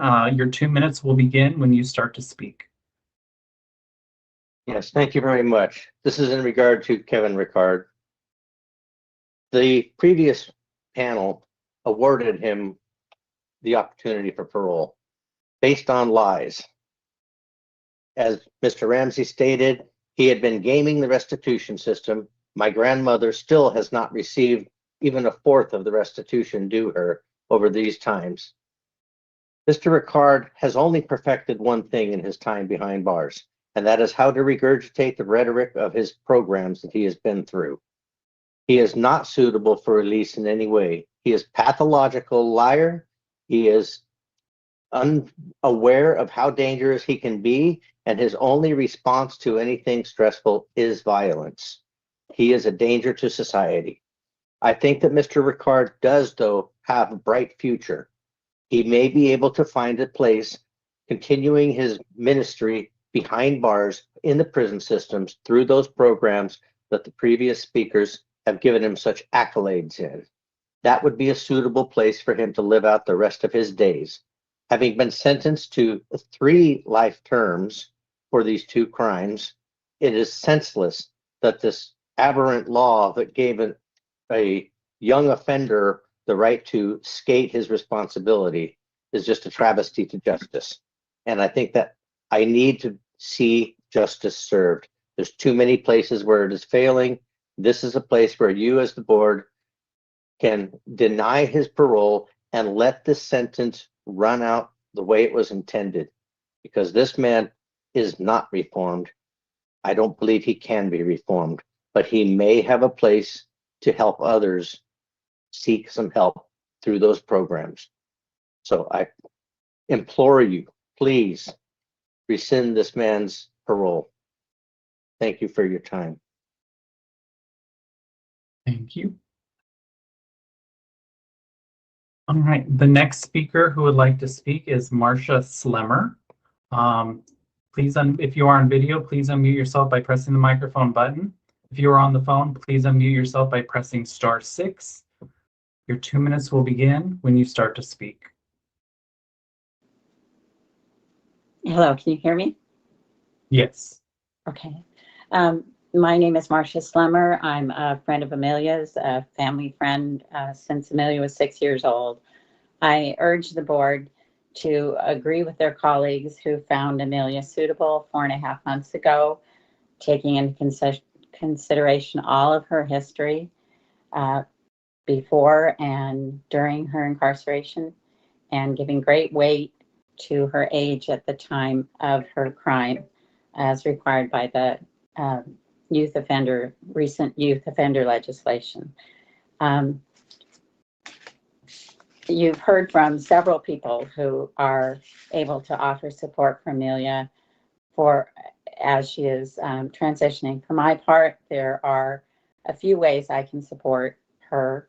My husband and I are retired, so we're available usually at a moment's notice to give Amelia rides, driving to wherever she is, taking her wherever she needs to go, and bringing her whatever she may need.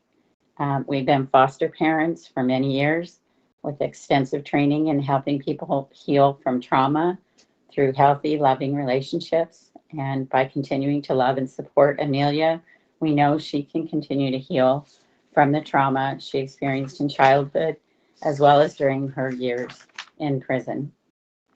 We also understand there's great value in being an example of a normal, loving family for those who have only known dysfunction, and Amelia will always be welcome in our home. Besides these ways of supporting Amelia practically and emotionally, I'm committed to continue to support her spiritually. I've prayed for her for years and seen God work in her life as she has committed herself to following Jesus, accepting the forgiveness he offers, and learning to love and forgive others. With training in biblical counseling and experience. Your 2 minutes have elapsed. Please conclude your statement. I will continue to be a resource for Amelia as she faces her spiritual struggles common to us all. Thank you. And thank you, moderator. Just for point of order here, that was item number 38, Suzanne Carlson in support. Thank you, moderator. Our next speaker is Linda Dunn for item number 39, Casey Royce. This is an opposition. If you are on video, please unmute yourself by pressing the microphone button. If you are on the phone, please unmute yourself by pressing *6. Your 2 minutes will begin when you start speaking. Thank you very much, and hello again, everyone. I want the panel here today to know what Royce Casey's murder of Elise Paylor did to our community in San Luis Obispo. It's basically our version of the Manson murders. Royce Casey was 17, but you have to remember his two crime partners, they were only 15, and Elise was only 15. The governor says in his referral that it was particularly brutal. That doesn't even begin to describe this crime. And you know, everybody wants to forget about the crime, but you can't. The law doesn't say that you should. Elise Paylor was kidnapped, then she was strangled, then she was stabbed, and Royce Casey stomped on her head and her neck as she lay on the ground dying, calling out for her mother. The family of Elise went through absolute hell after this crime. The dad lost his job. The mother had a mental breakdown. The little kids that were her siblings were terrified for many, many years. They've still never recovered. And Royce Casey, to this day, does not show any kind of emotional remorse for his crimes. He says he's sorry and he's done programming and been a model inmate. How many people commit a satanic murder? There's something really wrong, fundamentally broken with Royce Casey, and the governor reversed it for a reason in 2023. And it referred it for a reason. Think about the reason and think about what his release would mean to this community and to this broken family. Thank you. Thank you. Our next speaker is going to be for item number 47, Kevin Ricard, David Rowley. If you are on video, please unmute yourself by pressing the microphone button. If you are on the phone, please unmute yourself by pressing *6.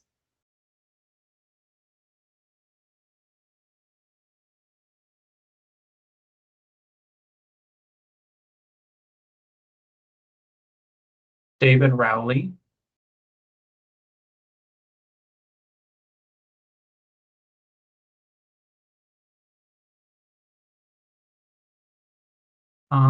Let's see. I do see 5056. My apologies. I'm looking at the list right here. We do have a couple hands raised, but they're not listed as speakers on our speaker cards.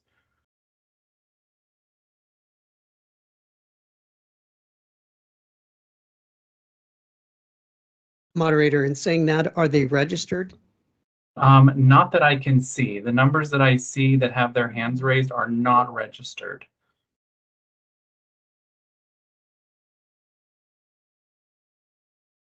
Right. And we've asked people to phone in and register to allow them to speak. Fair enough. I think we're going to go ahead and move forward. Our executive officer, I think, wants to chime in here. Sorry, is there a number 6575, Mr. Moderator? Not that I see that has their hand raised, no. I have a 4816, 6780, and 0527. We have no other registered speakers today, is that correct? That is correct. Okay. We certainly want to extend our appreciation, and especially to all of our speakers today who've been very patient with this process that was implemented for the sanity of us all.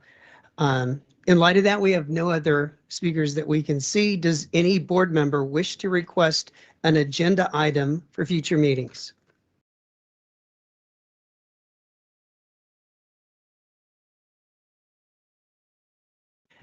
Hearing none, we'll proceed. Now we will hear comments from the public regarding general matters related to the board. We're not taking any more comments on cases right now. Comments concerning future parole hearings are not permitted during this meeting. Please send those comments to the board for inclusion in the materials for that hearing. Comments today are limited to 2 minutes and there's no opportunity for rebuttal. Please wait to speak until we call your name. I do have 2 cards, by the way, or identify you by your login information. So I'm going to begin with the 2 that are in the room who submitted cards. The first one would have been Robert Knox, but I don't know that he's still here. The other one who I do see that is here is Vanessa Nelson Sloan. So please.